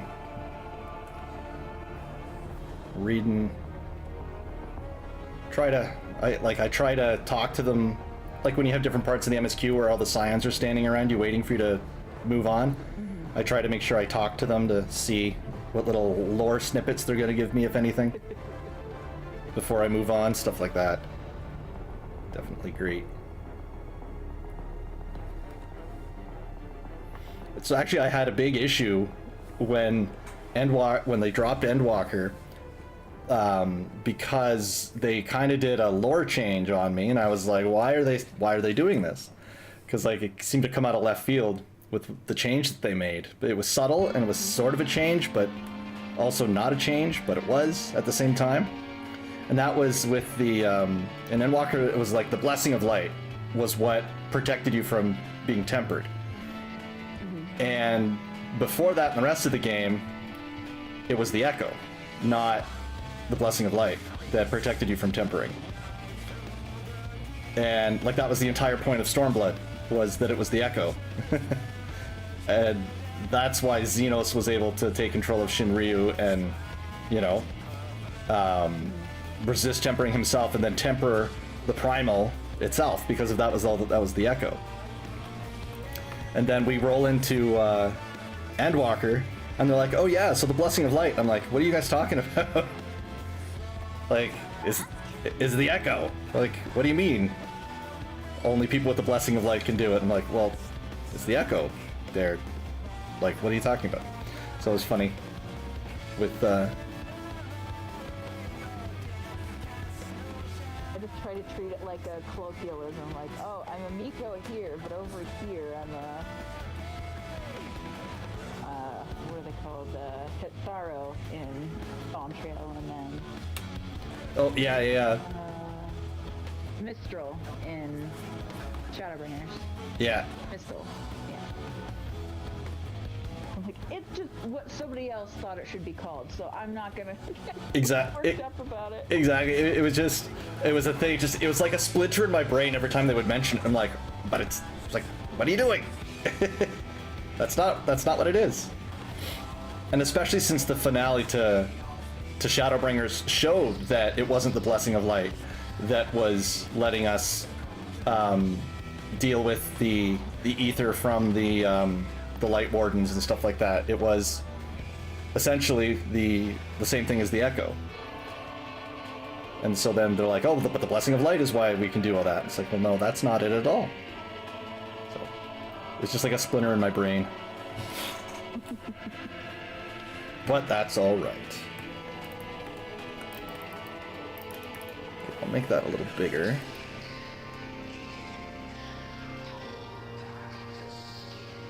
Oops.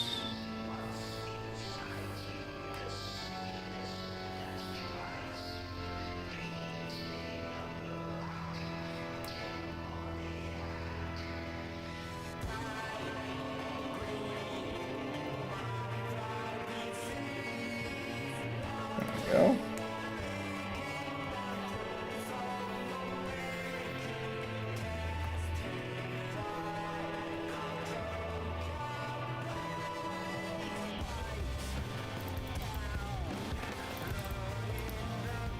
There we go. It's coming along.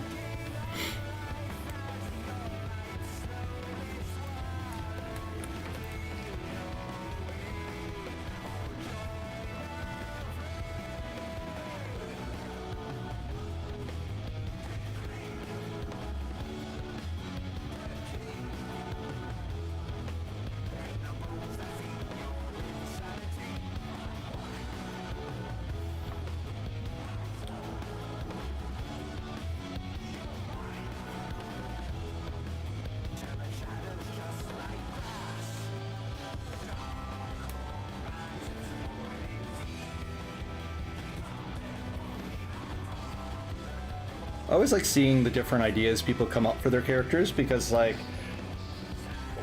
it's cool that with so realistically it's kind of limited options we have for, you know, defining the features of our characters, and people still come up with this endless variety of character designs. It's really neat. Pretty cool. And like you said during the glam contest, it's wild, like with the same, like, similar pieces, you know, you can get completely different glams. Mm-hmm.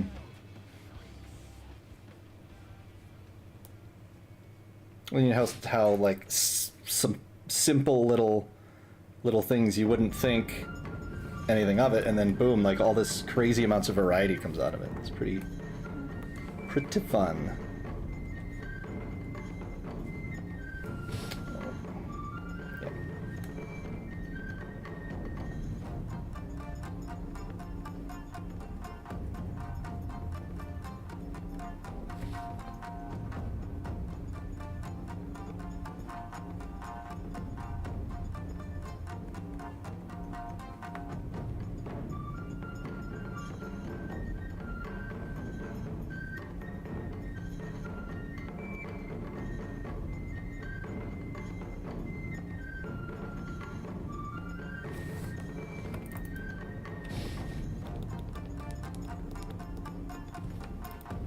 I keep putting the pupil not in the center of the circle, and it keeps messing with me every time. There we go, that's a little better.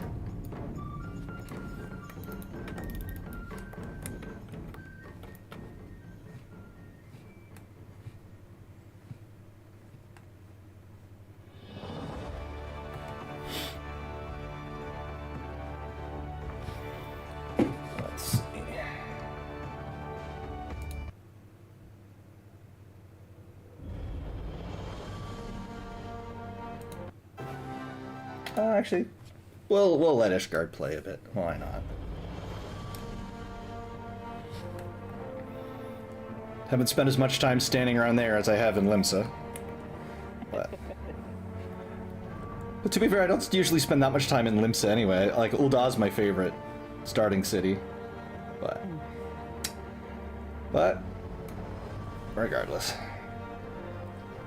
So again, I just like the questing and everything seems better in, I think it's better in Thanalan than it is in the other areas in the early game. But it could just be that the Gladiator quests are so good, comparatively. Like, the Marauder quests are kind of eh, but Gladiator was pretty good. About it, and even just starting in Limsa like I did, like, yeah, there was a little bit of, like, pirate stuff, but overall, everything was pretty chill. Mm-hmm. There's, like, you got refugee stuff, and you've got, like, different factions in Ul'dah.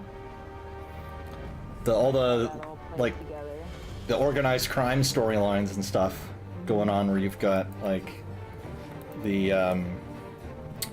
Alacran and stuff like that, and all sorts of crazy stuff going on. I agree. I like it. I like it a lot. My favorite place to start.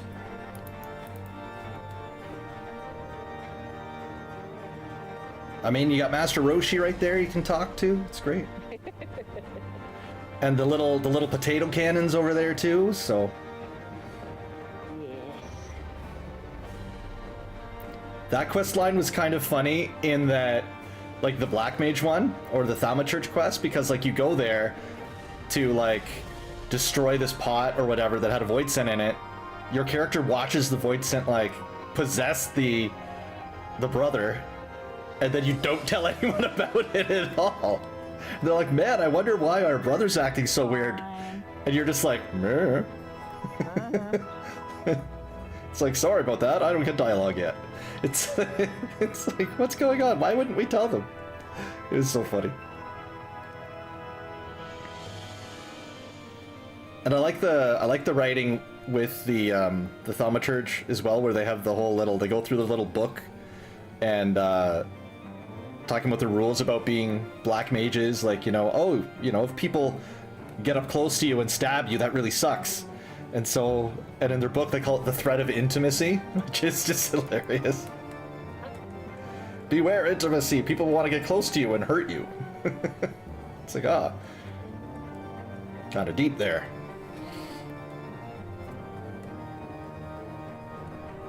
Alright, that should be a rough approximation of the goggles.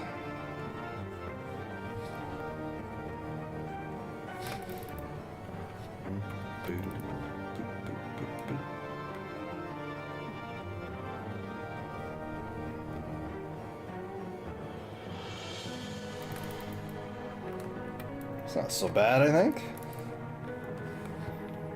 Oh, and there I go again. It's like, oh, well, I better make sure that it's very heavily detailed. And it's like, meanwhile, it's going to be that big, The dangers of working digitally. Very easy to have something like that happen.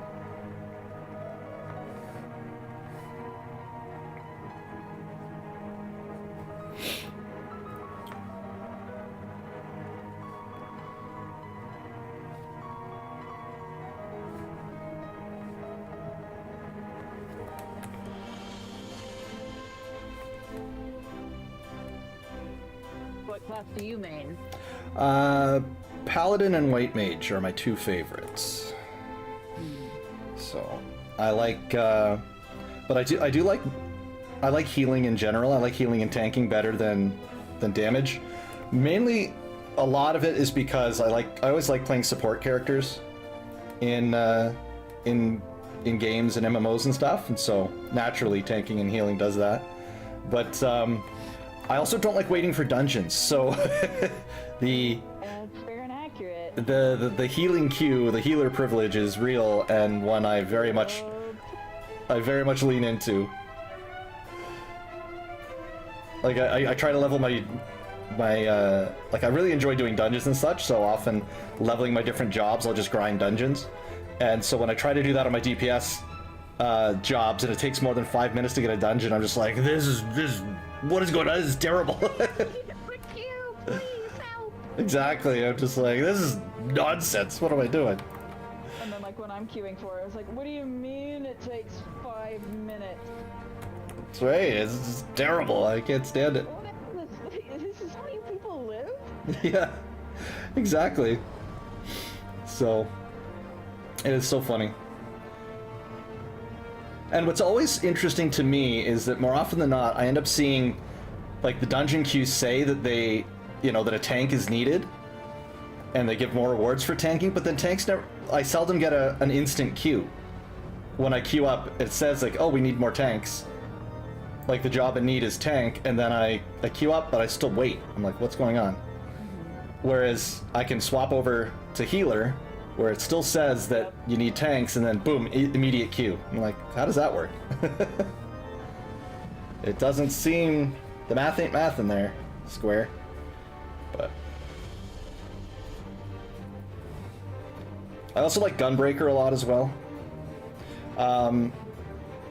I didn't play Marauder for a long time just because the class, like Warrior as the class, doesn't suit my character's like personality.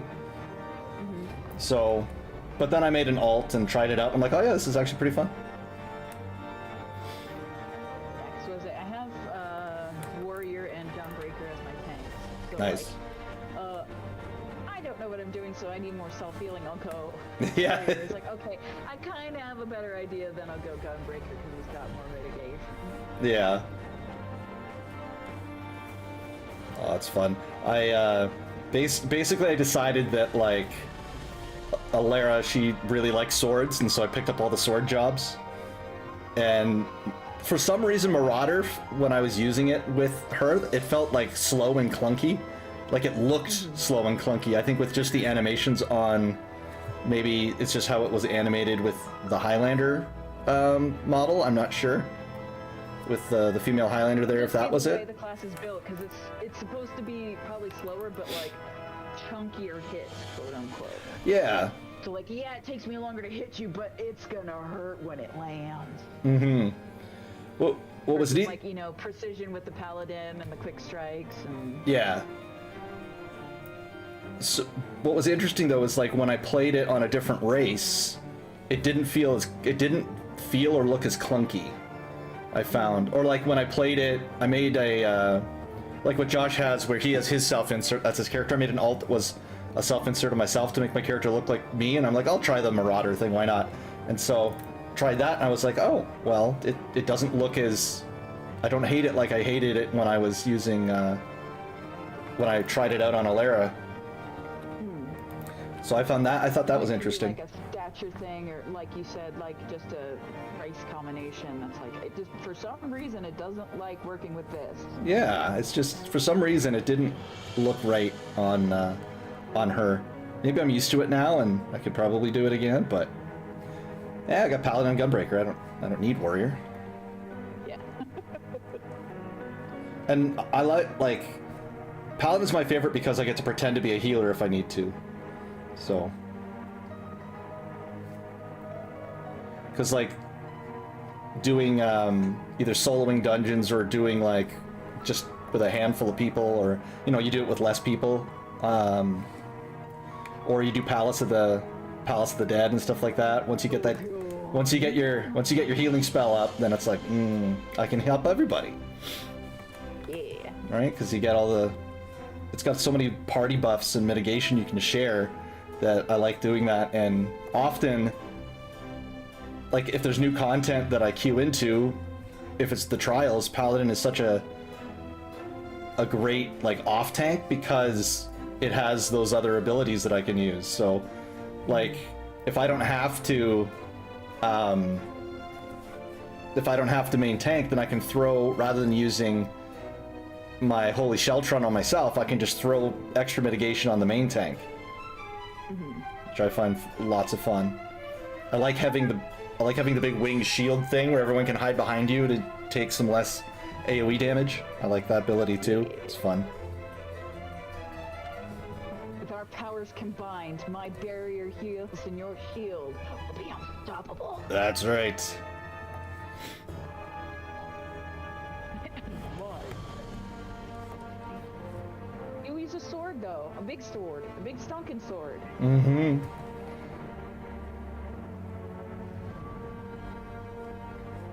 And Gunbreaker's really fun to do because it's so satisfying with all the explosions, how they've timed the animations with the sound cues.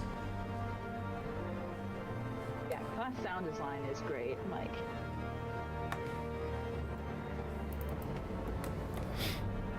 so what is it? When I start out the new class, I'm like, oh, I don't know, but then I get a little bit further into it. I'm like, oh, okay, I can kind of see how this goes, and then there's like a tempo in your head. Mm-hmm. Like, okay, this is the kind of the sound it needs to be, which helps me a lot with my stuff.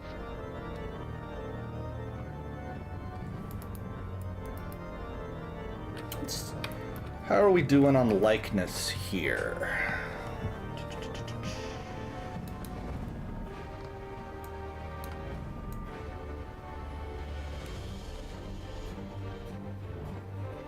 That's not too bad.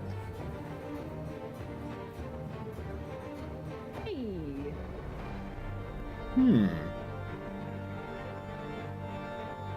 That's not too bad. I think we're close. I think I'm pretty close, relatively close, at least in the same area code, I feel. Keep working.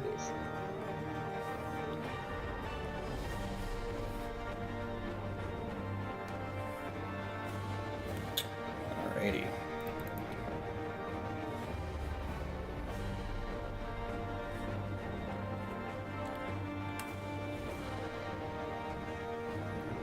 Actually, all your hair is forward, so I'll just let it come out more.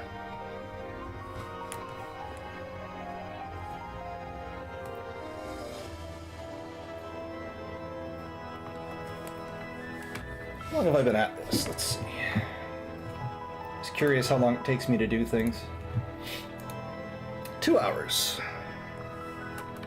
2 hours to get to the final line art stage? That's not too shabby. Especially since it's not like a speed challenge or anything like that. Which I sometimes do, because what I'm trying to do also is I'm trying to go to like those different, you know how there's like the whole nightclub scene in 14? Mm-hmm.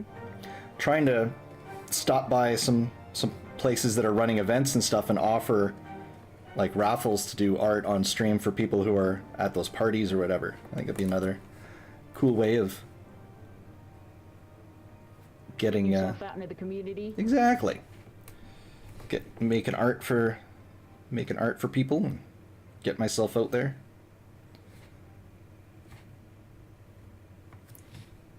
I mean, because if they're getting a bunch of people to just show up and listen to DJs, you know, then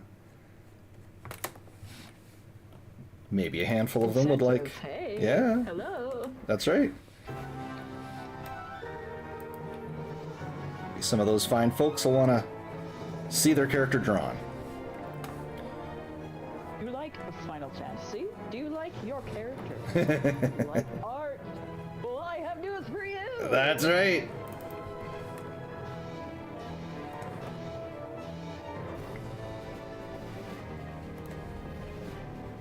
My art, your character. Let's make it happen. Exactly.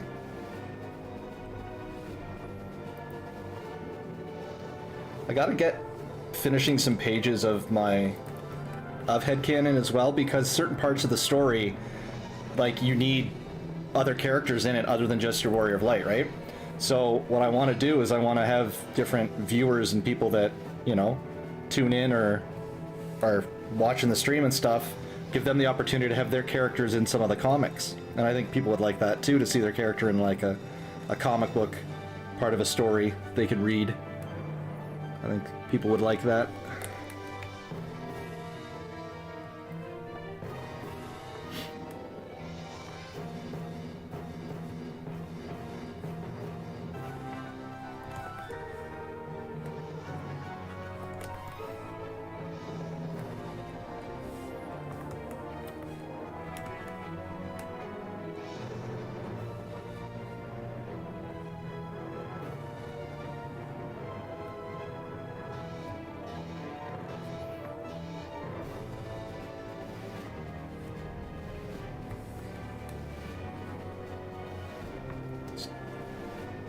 ear going.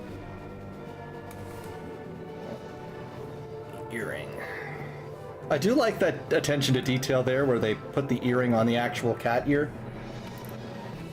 Yeah.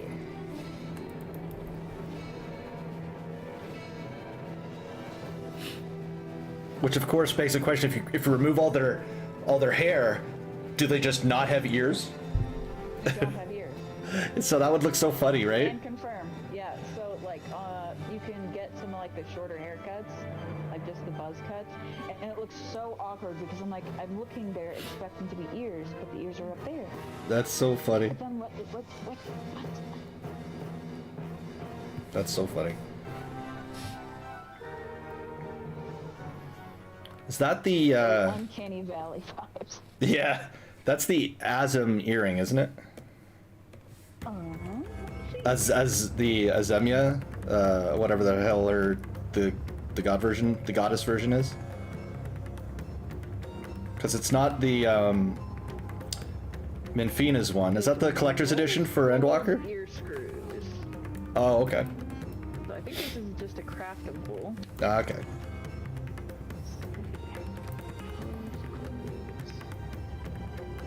Ear screws. It's just a level 50 item.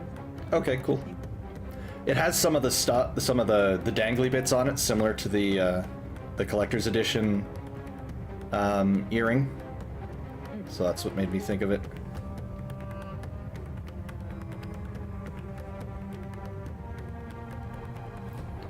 Bum, bum, bum, bum, bum, bum, bum, bum.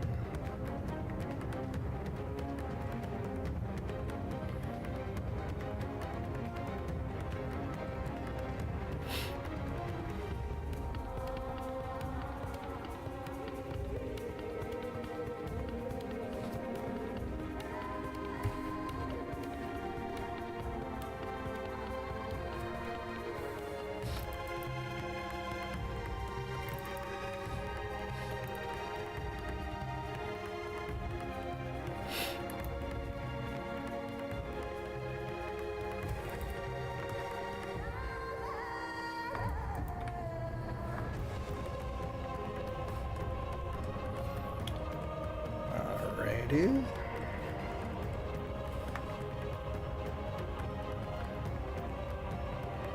So the last time I went to the nightclub scene, I offered to do, like, I was thinking I was going to do some speed paints for people, and so I tried to do a speed painting of the character, but then though I wasn't very practiced in doing like characters as speed paints, so I ended up taking what was supposed to be like, oh, I'll just, you know, spend like 40 minutes, quickly give you a painting of your character. It was like I spent the entire evening, the 2 hours, just on the character, and then I was like, no, I'm doing it a full piece, so that I just kept working on it as per normal, and I had to adjust it back to my usual style.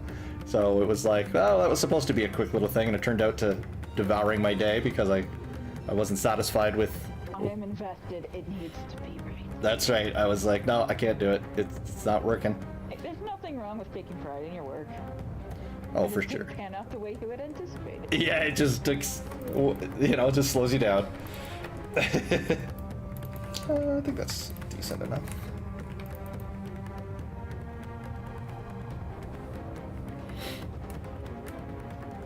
The main thing was I tried a new, like, kind of a new style approach to doing the characters. So I spend most of my time trying to do comic books, right? So I've got a particular approach, as you can see, with how I'm going with the line art and everything like that. And so I tried a more painterly approach, just painting it, rather than relying on the line art, hoping to just quickly throw colors down and away you go. I just wasn't used to that, and it was tough. Someday I'll figure it out better, but that day was not then.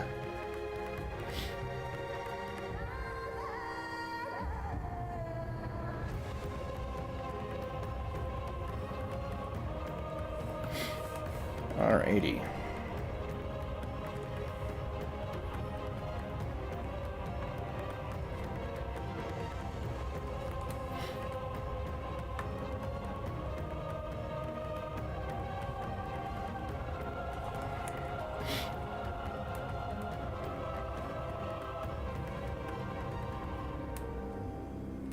This dungeon was really fun to do. This one where it's all on fire and everything. Vanasmati or whatever it was called. Yeah. Like, I know it starts with a V. Yeah. I really enjoyed it. One of my favorites actually was Holdminster Switch from Shadowbringers, the first dungeon in Shadowbringers. It's my favorite, one of my favorites. Just, it was like a different style. It was outdoors, but also a dungeon in terms of how it was structured. It was the first time also we get to hear the boss music for that expansion, right? And I was just like, what is this? It sounded, yeah, it sounded so good. I was so blown away. Speaking of the Vanasmati or whatever, like that cutscene after with our lovely Fisher Elephant boy. Yeah. His name escapes me at the moment. Ilby. I had to take a break from the game for like 2 days. Oh no. I really appreciate how willing they were to go dark in Endwalker. Like in that dungeon, you literally have like a family transforms in front of you, right? And then you have to kill them all. Mm-hmm. So it was pretty cool. And then they dialed it up to 11 there when it invades the city, and you see the guy, his kid transforms, and then gets stepped on right in front of his dad. It's just like, what? Nope. Oh gosh. Okay, here we go. Yep.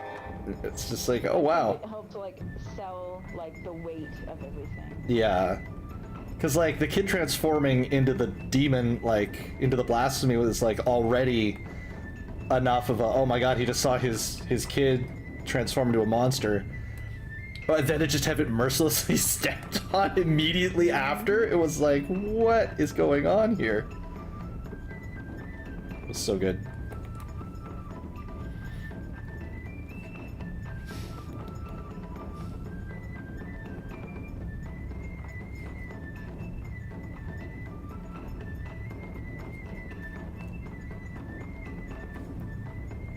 And then at the other end of the, for completely different vibes, you have the song we just listened to with Susano, where he's like, let's party!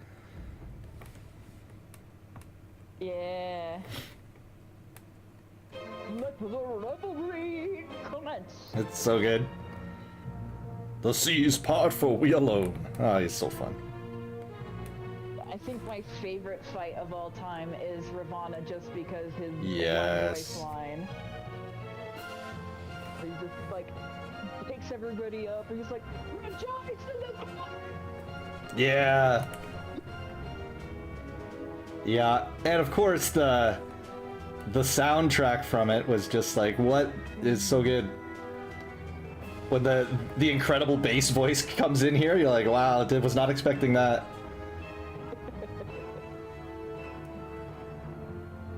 Yeah, I like that fight a lot. It's got my favorite swords too, like for Dark Knight, his greatsword there, the Hive greatsword is like my favorite one. Looks so good. What they should do, because doesn't he use a dual blade in the middle of that scene? He does. He does. You're right. It's totally a Viper weapon. They do need. They should have added a Hive. Yeah, absolutely. You're 100% right. They should absolutely add that. Trying Viper out is on my to-do list, but I haven't done it yet.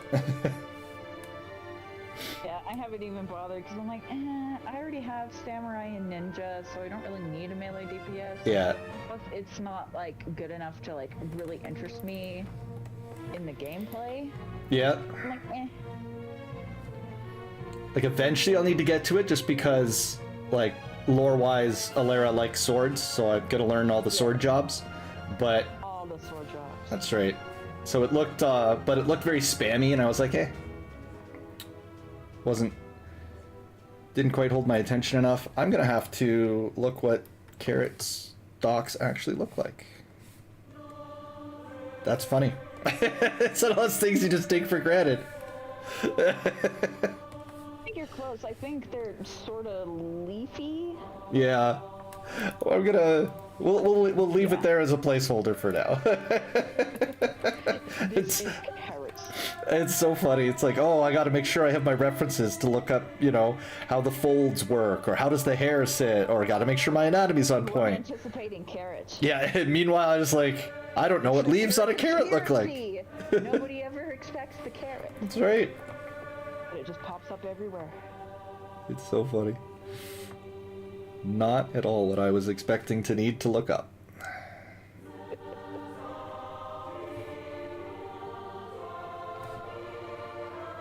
There's a good carrot joke about not seeing that coming that should be put in there. Clearly I need to have more carrots. More carrots. I also like the fact that like they just have that in there, that the Loprits are like, yeah, we've made personalized food for you guys and it's all carrots. They're like, it's kinda... We need a bit more variety on our diet. I was like, no, we've accounted for that. It's all in the carrot. Yeah. It's like, what do you mean you get sick of carrots? What's wrong with you people? So good. My daughter is kind of like always asking for like for me to pick up like pudding and stuff like that, and so I'm like, tee-hee! I call her Pudding Way every now and again. So it's great. Because she's like searching around for it, or she won't realize if she's eaten the last one or not, and then I just like near her I'm like, where's the blasted pudding? Ah, and she doesn't realize it. My precious pudding way. So good. Do the lap dance.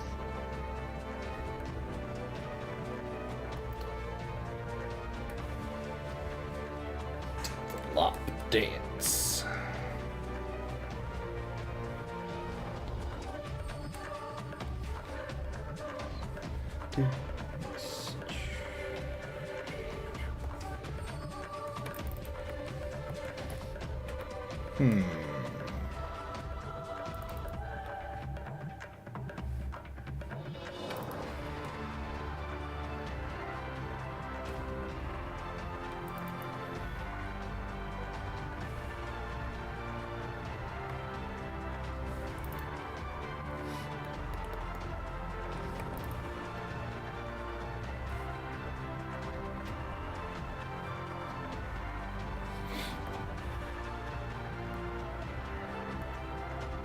Am I a different layer?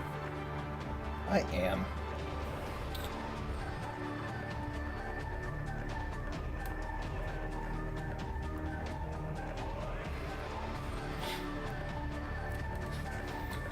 Alrighty.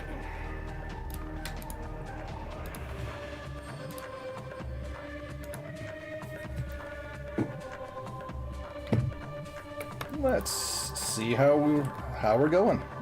Boop, boop, ba-doop.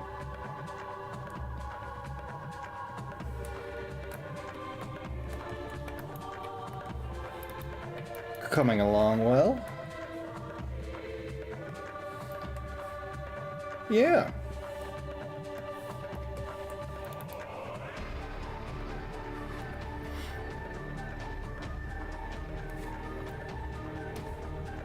A lot of the hardest parts of the character pretty well done.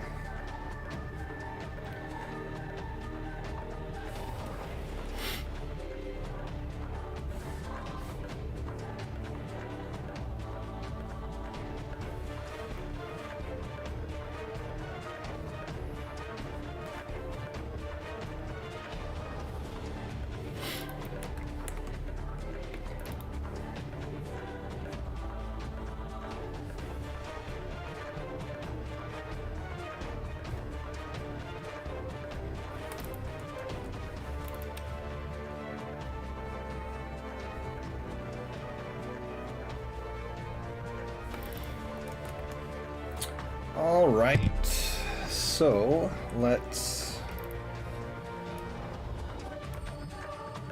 get this going here.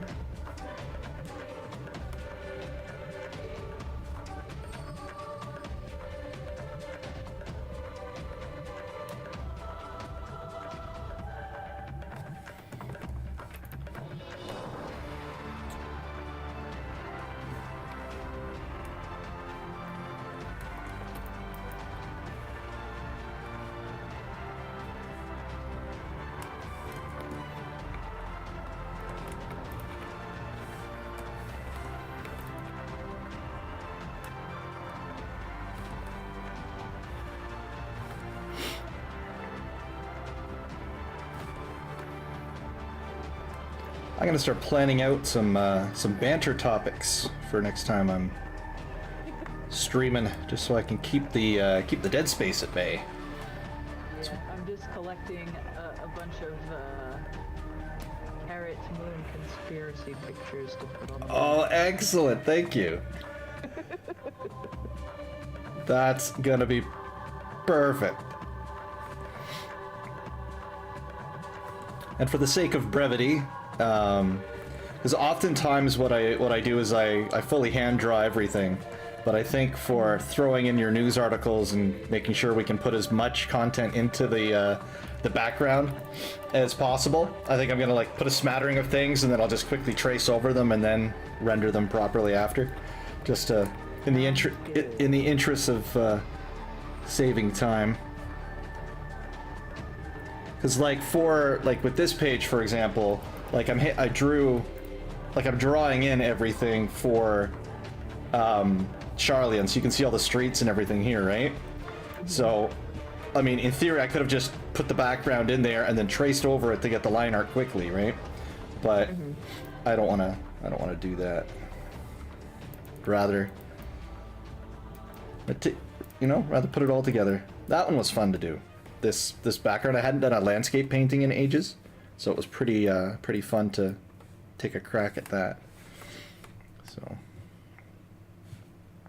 there are no mistakes, just happy little accidents. that's right. There's a man who knows how to banter. He has the biggest art stream on Twitch, by the way.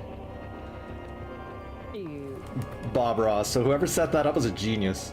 It's just like a constant reruns of his stuff, and he has almost has like 1,000 people watching the stream just as he just goes through doing his thing. It's so good.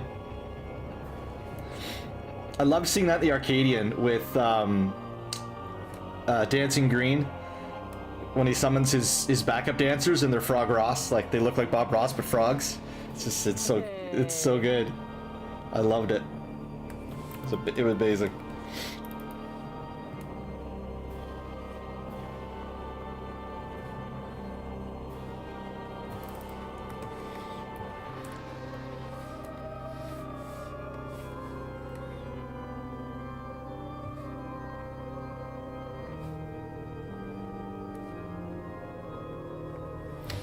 All right, let's take a look at.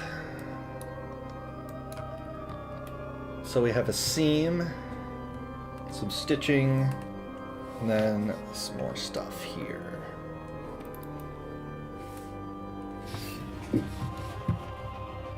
Well, let's see. What else do we have?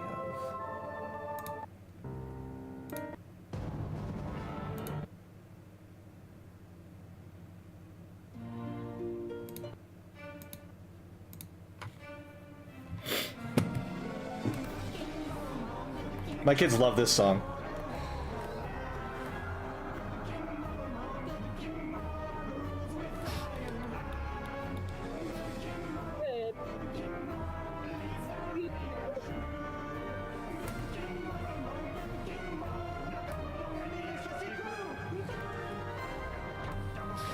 Let's see here.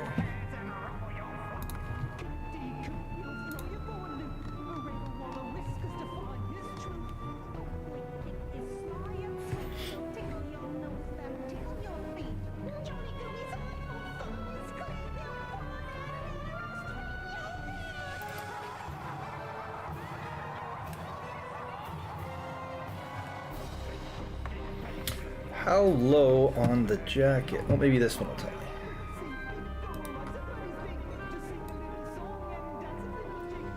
Okay, so it doesn't quite go down all the way, but it goes down to just past the knee. If that's the knee, then...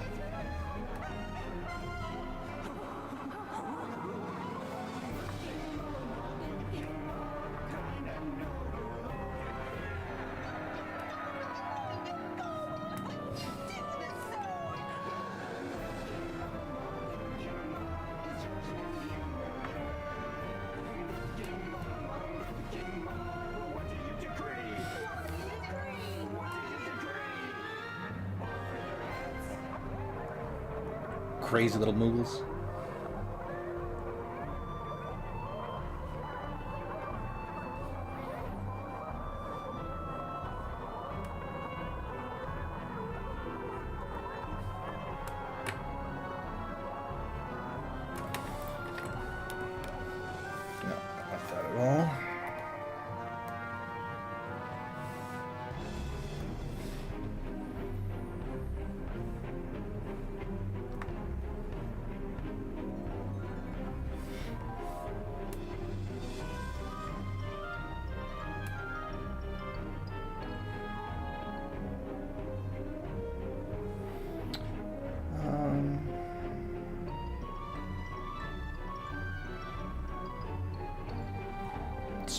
Make it follow a bit of the angle of her thigh, maybe.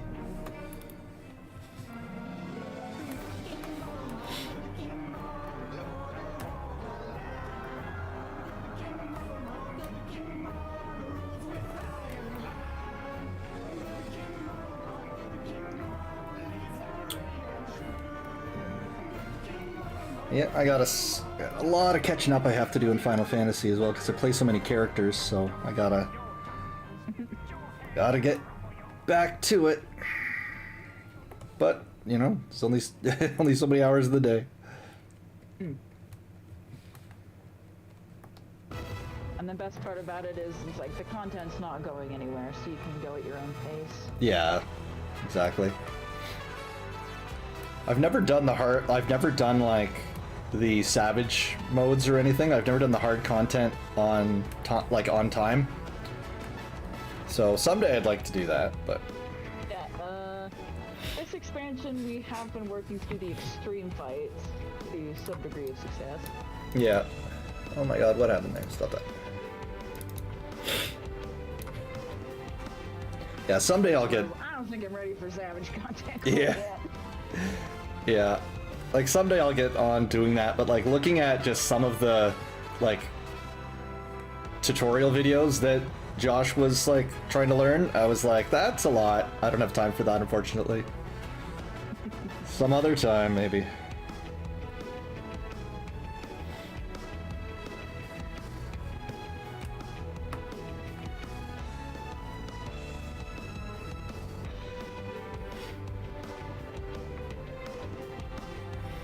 Because unfortunately, art takes forever to do.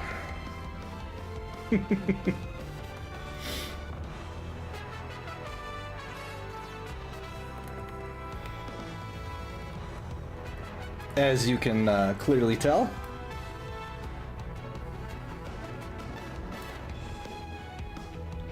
By this happy little evening. Yeah. And thank you for being here for so long. That's pretty great. Makes the whole experience more fun for me. It's one of the things I like about art streaming is you know, I'm gonna be sitting at my desk drawing for hours and hours and hours anyway, so it's really nice to just chat with people. And it's fun watching the process, so. Like, how do you take this and make it into that? Yeah. So that was my hope. I see that there's like a lot of different art streams, and so there's certainly something that seems like there's a market for, like, looking behind the curtain, so to speak, to see how everything works. And so if and yeah, if you have suggestions for what you think might make the process or the stream more enjoyable or whatever, I'm always eager for pointers. But if I think of any, I'll let you know. Alrighty. So I do like that whole sharing how I approach things, and some streams I turn it more into like a tutorial kind of mode where I explain in greater detail why I'm doing what I'm doing and why I kind of went that way. Would you be curious? Would you want any of that in this stream at all? Well, you don't have to do it for this stream, but probably in other streams when you're just, you know, doing your own thing.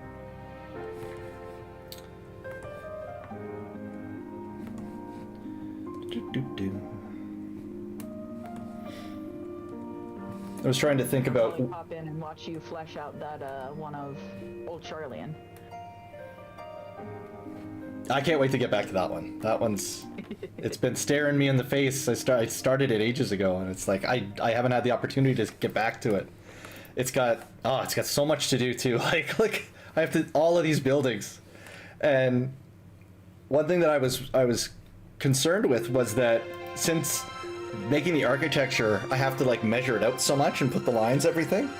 I was worried that it wouldn't be very good for the viewers. Like it wouldn't be that interesting for them to see me be like, there's a line, there's a line, there's a line, but maybe seeing it unfold still is. and I don't have to worry about it not being as engaging as, you know, character art or something.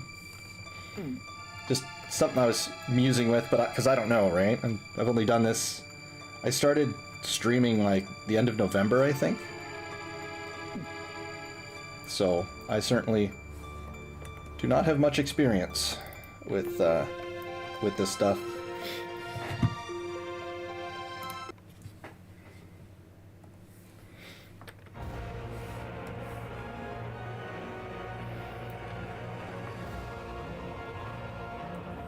I gotta find some time to lurk in some other artists' streams to see sort of what they do, and, you know, learn from people that are already, you know, doing what I want to do, right?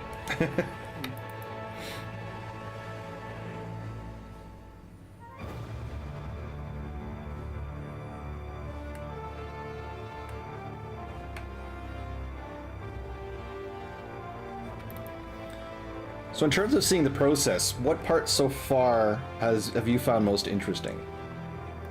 The way you're using all of the, you know, like layers and tools to like move stuff around. So like, okay, he's using blue lines for this and then red lines for that.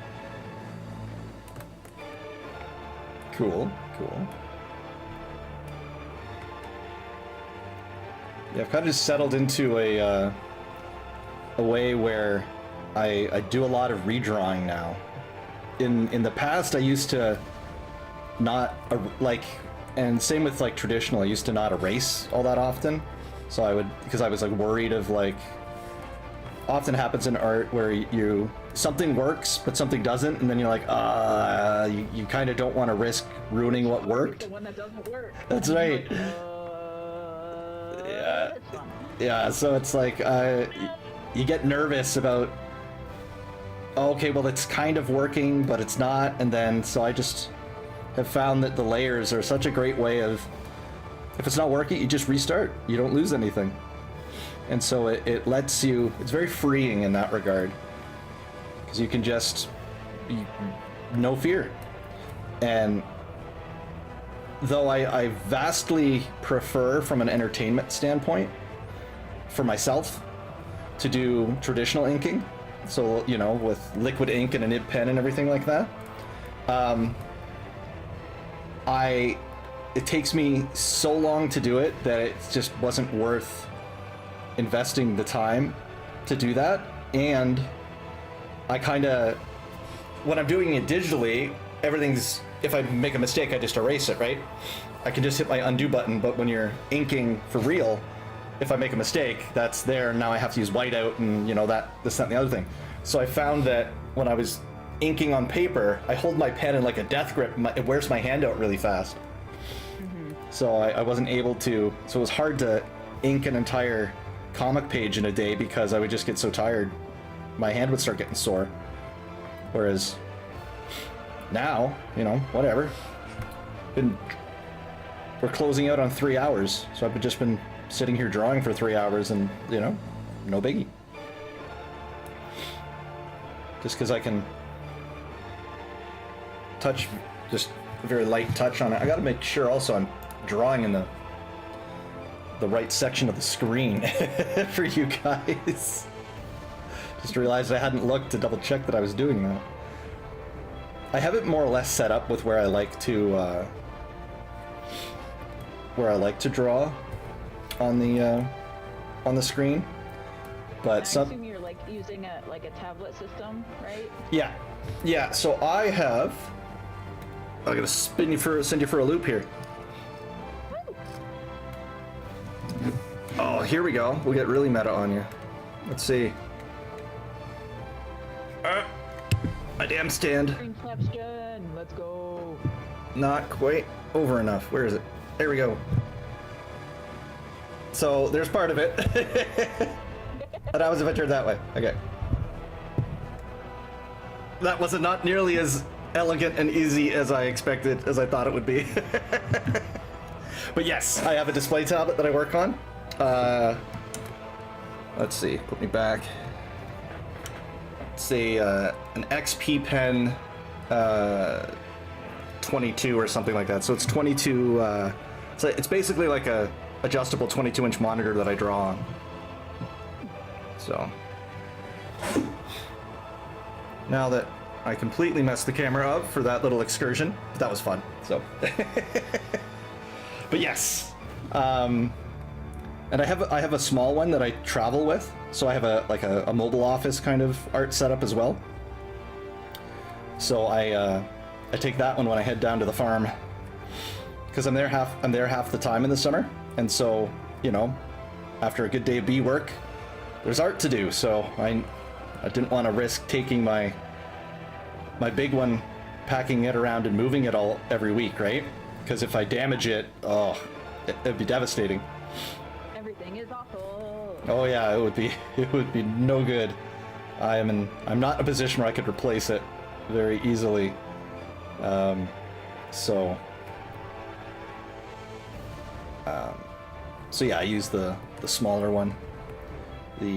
Which is unfortunate because it's small enough that it's very handy to move, but it's also small enough that I don't like using it as much as the big one. The big one is so much faster and better because it's big. Like, I just have all that space to work with.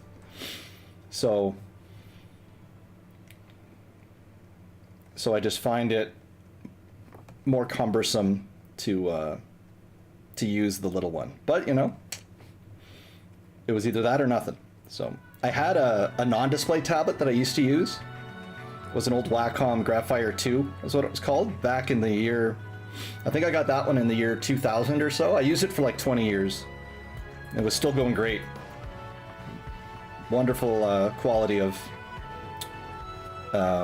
product, but it wasn't a display one, so it was like drawing on a mouse pad, and you had to stare at the screen. And so you had this little kind of translation for not looking at what you were drawing where your hand was, but instead looking on the screen in front of you.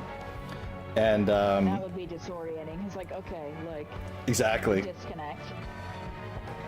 Exactly, and it takes some like it takes some like brain training in order to make it work.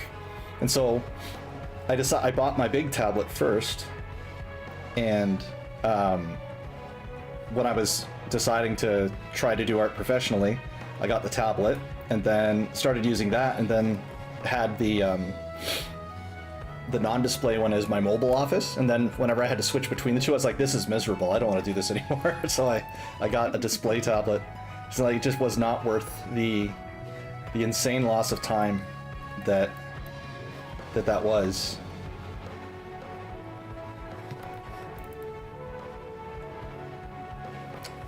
I don't like how the lips went.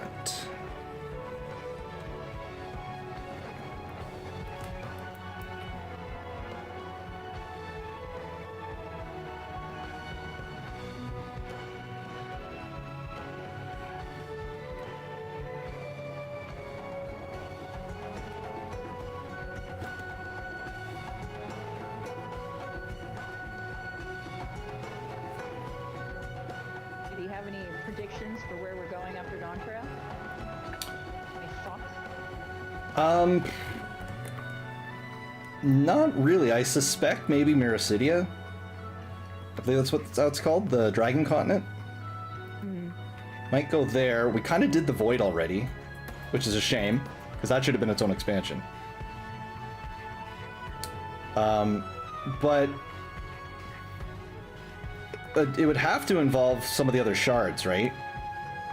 Just because we've been building up. I'm just like, okay, we've done all there is to do in this one. Maybe we visit a different reflection. Yeah.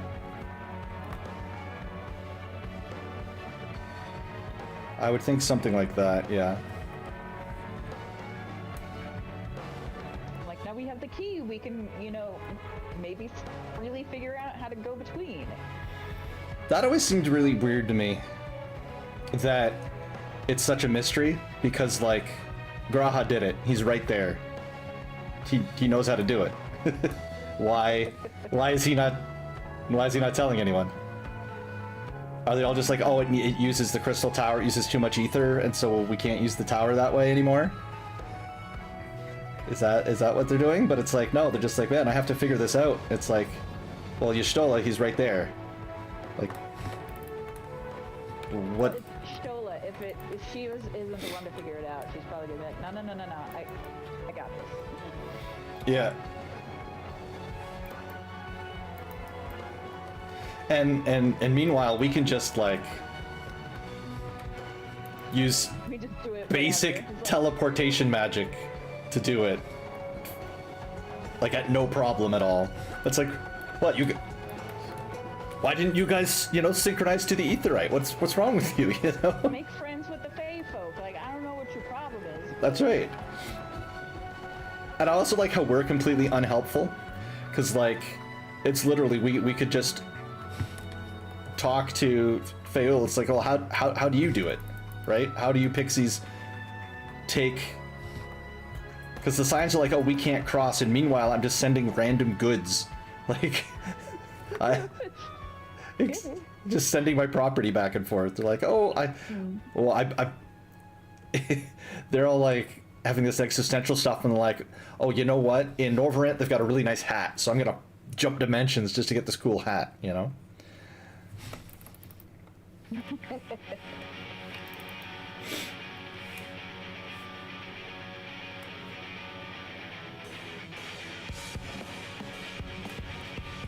So I found that story element a little strained, that they can't get across them too easily. Because like, and not only that is like, we have a crystal that literally does that. To like, we summon, we have Azim's crystal, so we summon people from other dimensions to fight with us all the time. And we're like, sorry, I'm not going to tell you at all how that spell works. I hold it up and I say, Yeah. ladle, come on. You can think of something better than that. Yeah. I think really hard on how the plot needs me to have 8 people, and then they just there. I need Deus Ex Machina. That's right.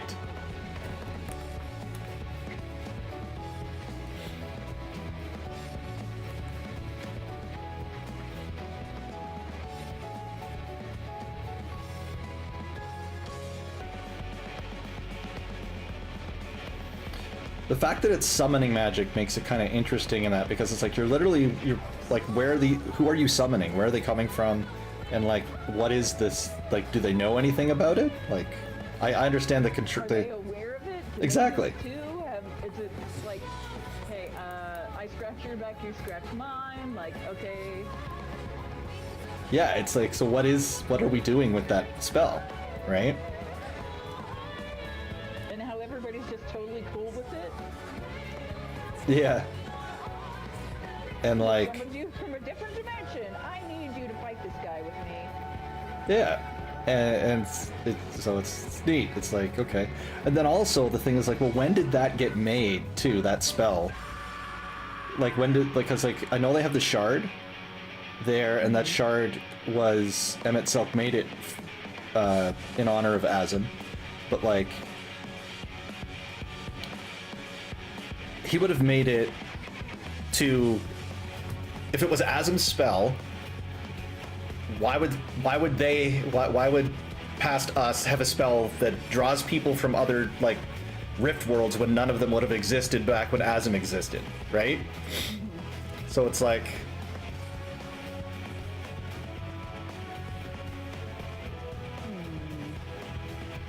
because like the original spell that Azim used wouldn't be this like, oh, I summon my friends from like across dimensions, because there were no dimensions to cross.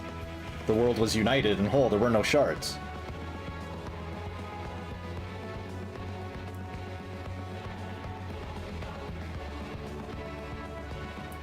But I guess the whole, like, yeah. But I guess the whole idea is like, okay, well, it just summons them from wherever they are to you, because you need your friends. Power of friendship. Exactly, power of friendship.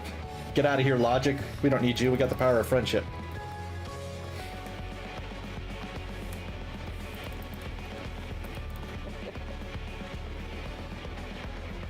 One thing I always end up talking about with when I'm doing this kind of art is that I always end up having like a love-hate relationship with Final Fantasy 14 with doing Final Fantasy 14 fan art because like I love it. It's fun to do, but the designs are always so crazy complicated. It takes me forever to do it. It's like, oh, I gotta make sure I get all these little buttons. Oh, and I forgot the chain, so now I gotta add the chain.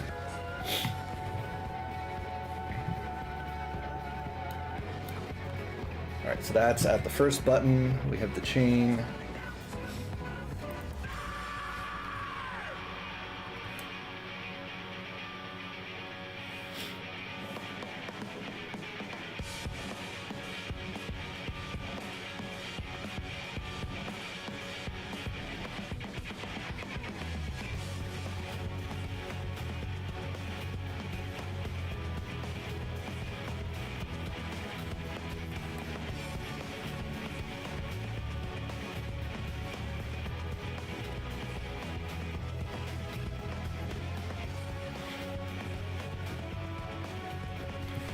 Well, I think I'm probably going to end up ending the stream around here in just a few moments.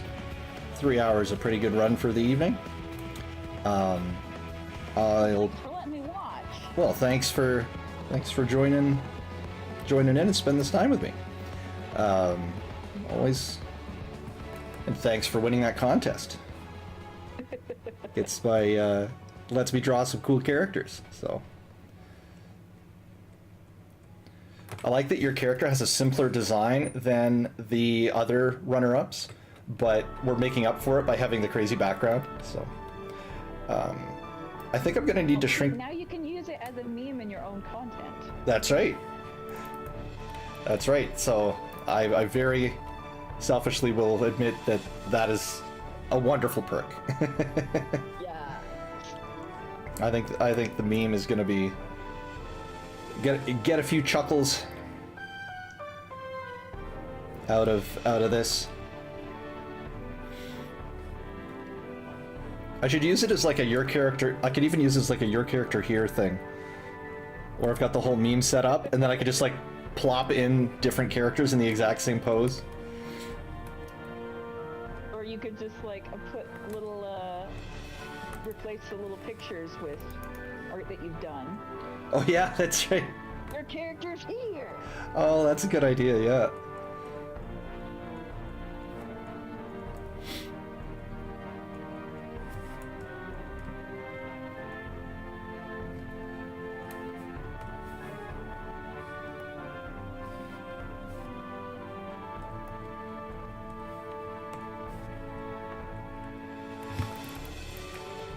Alrighty.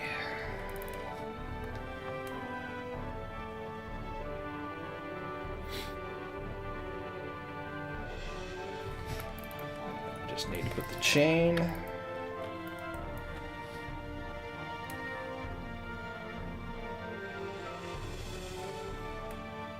Yeah, I think once I finish this chain, I'll that's what I'll call it. So, and then I have another piece of art that I have to work on tomorrow first thing, but I'll be working on it more tomorrow and ongoingly No worries. on stream. Now that So I'm following you, I can keep track of everything. yeah. So just want to let you know that I'll be working on it throughout the week, like throughout the weekend, and yeah. So there'll be probably many times until we get it all hammered out that you'll be able to pop in and see where it's at and where it's going. I'll be like, well,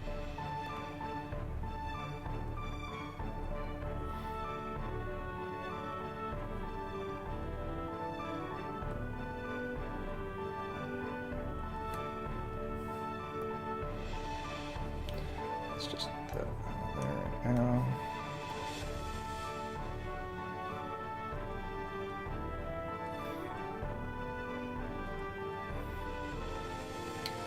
Yeah, I've got a few different projects that I am working on. I got to pick up some Gotta go fishing for more commissions this month, so I can keep myself, keep the bank account nice and full, and keep working on getting more of my art out there. So, be lots of fun. But we'll be.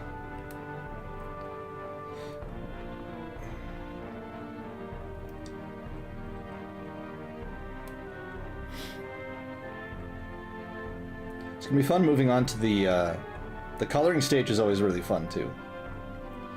That's when things really, a lot of, you know, you start putting down the shadows, that's when the whole image starts really popping. So that'll be fun to do.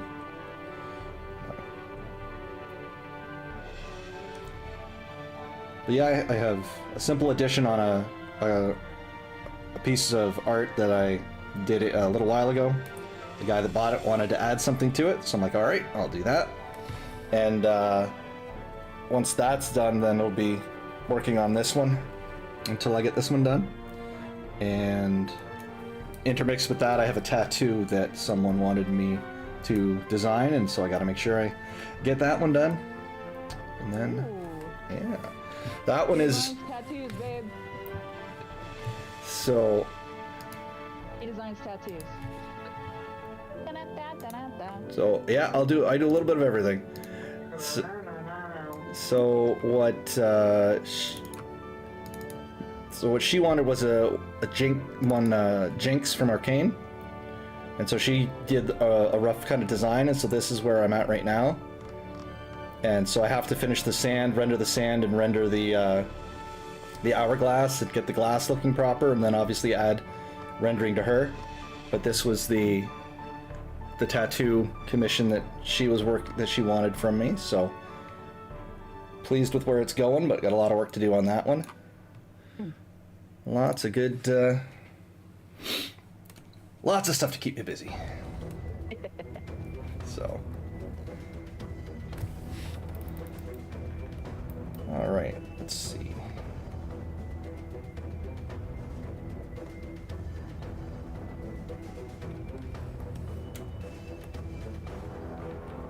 Alright, so after the fact, just have to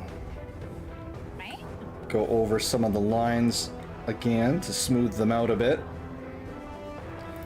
But mostly there. This thing here around her neck is giving me issues. I don't like that transition here for some reason. I do think her head is too big though. I think I made it too big. So, let's see what happens if I...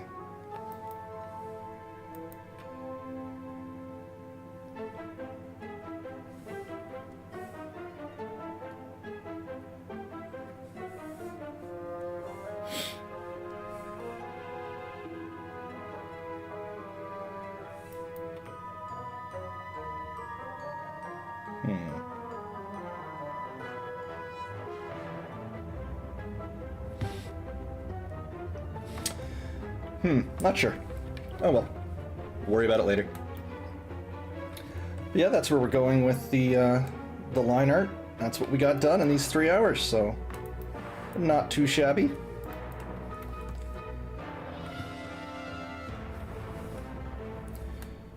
So I will, as I fix the side here.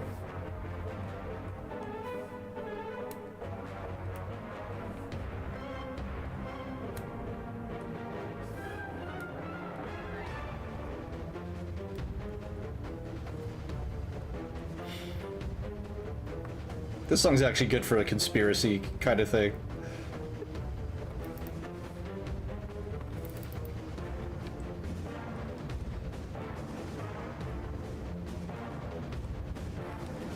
There we go.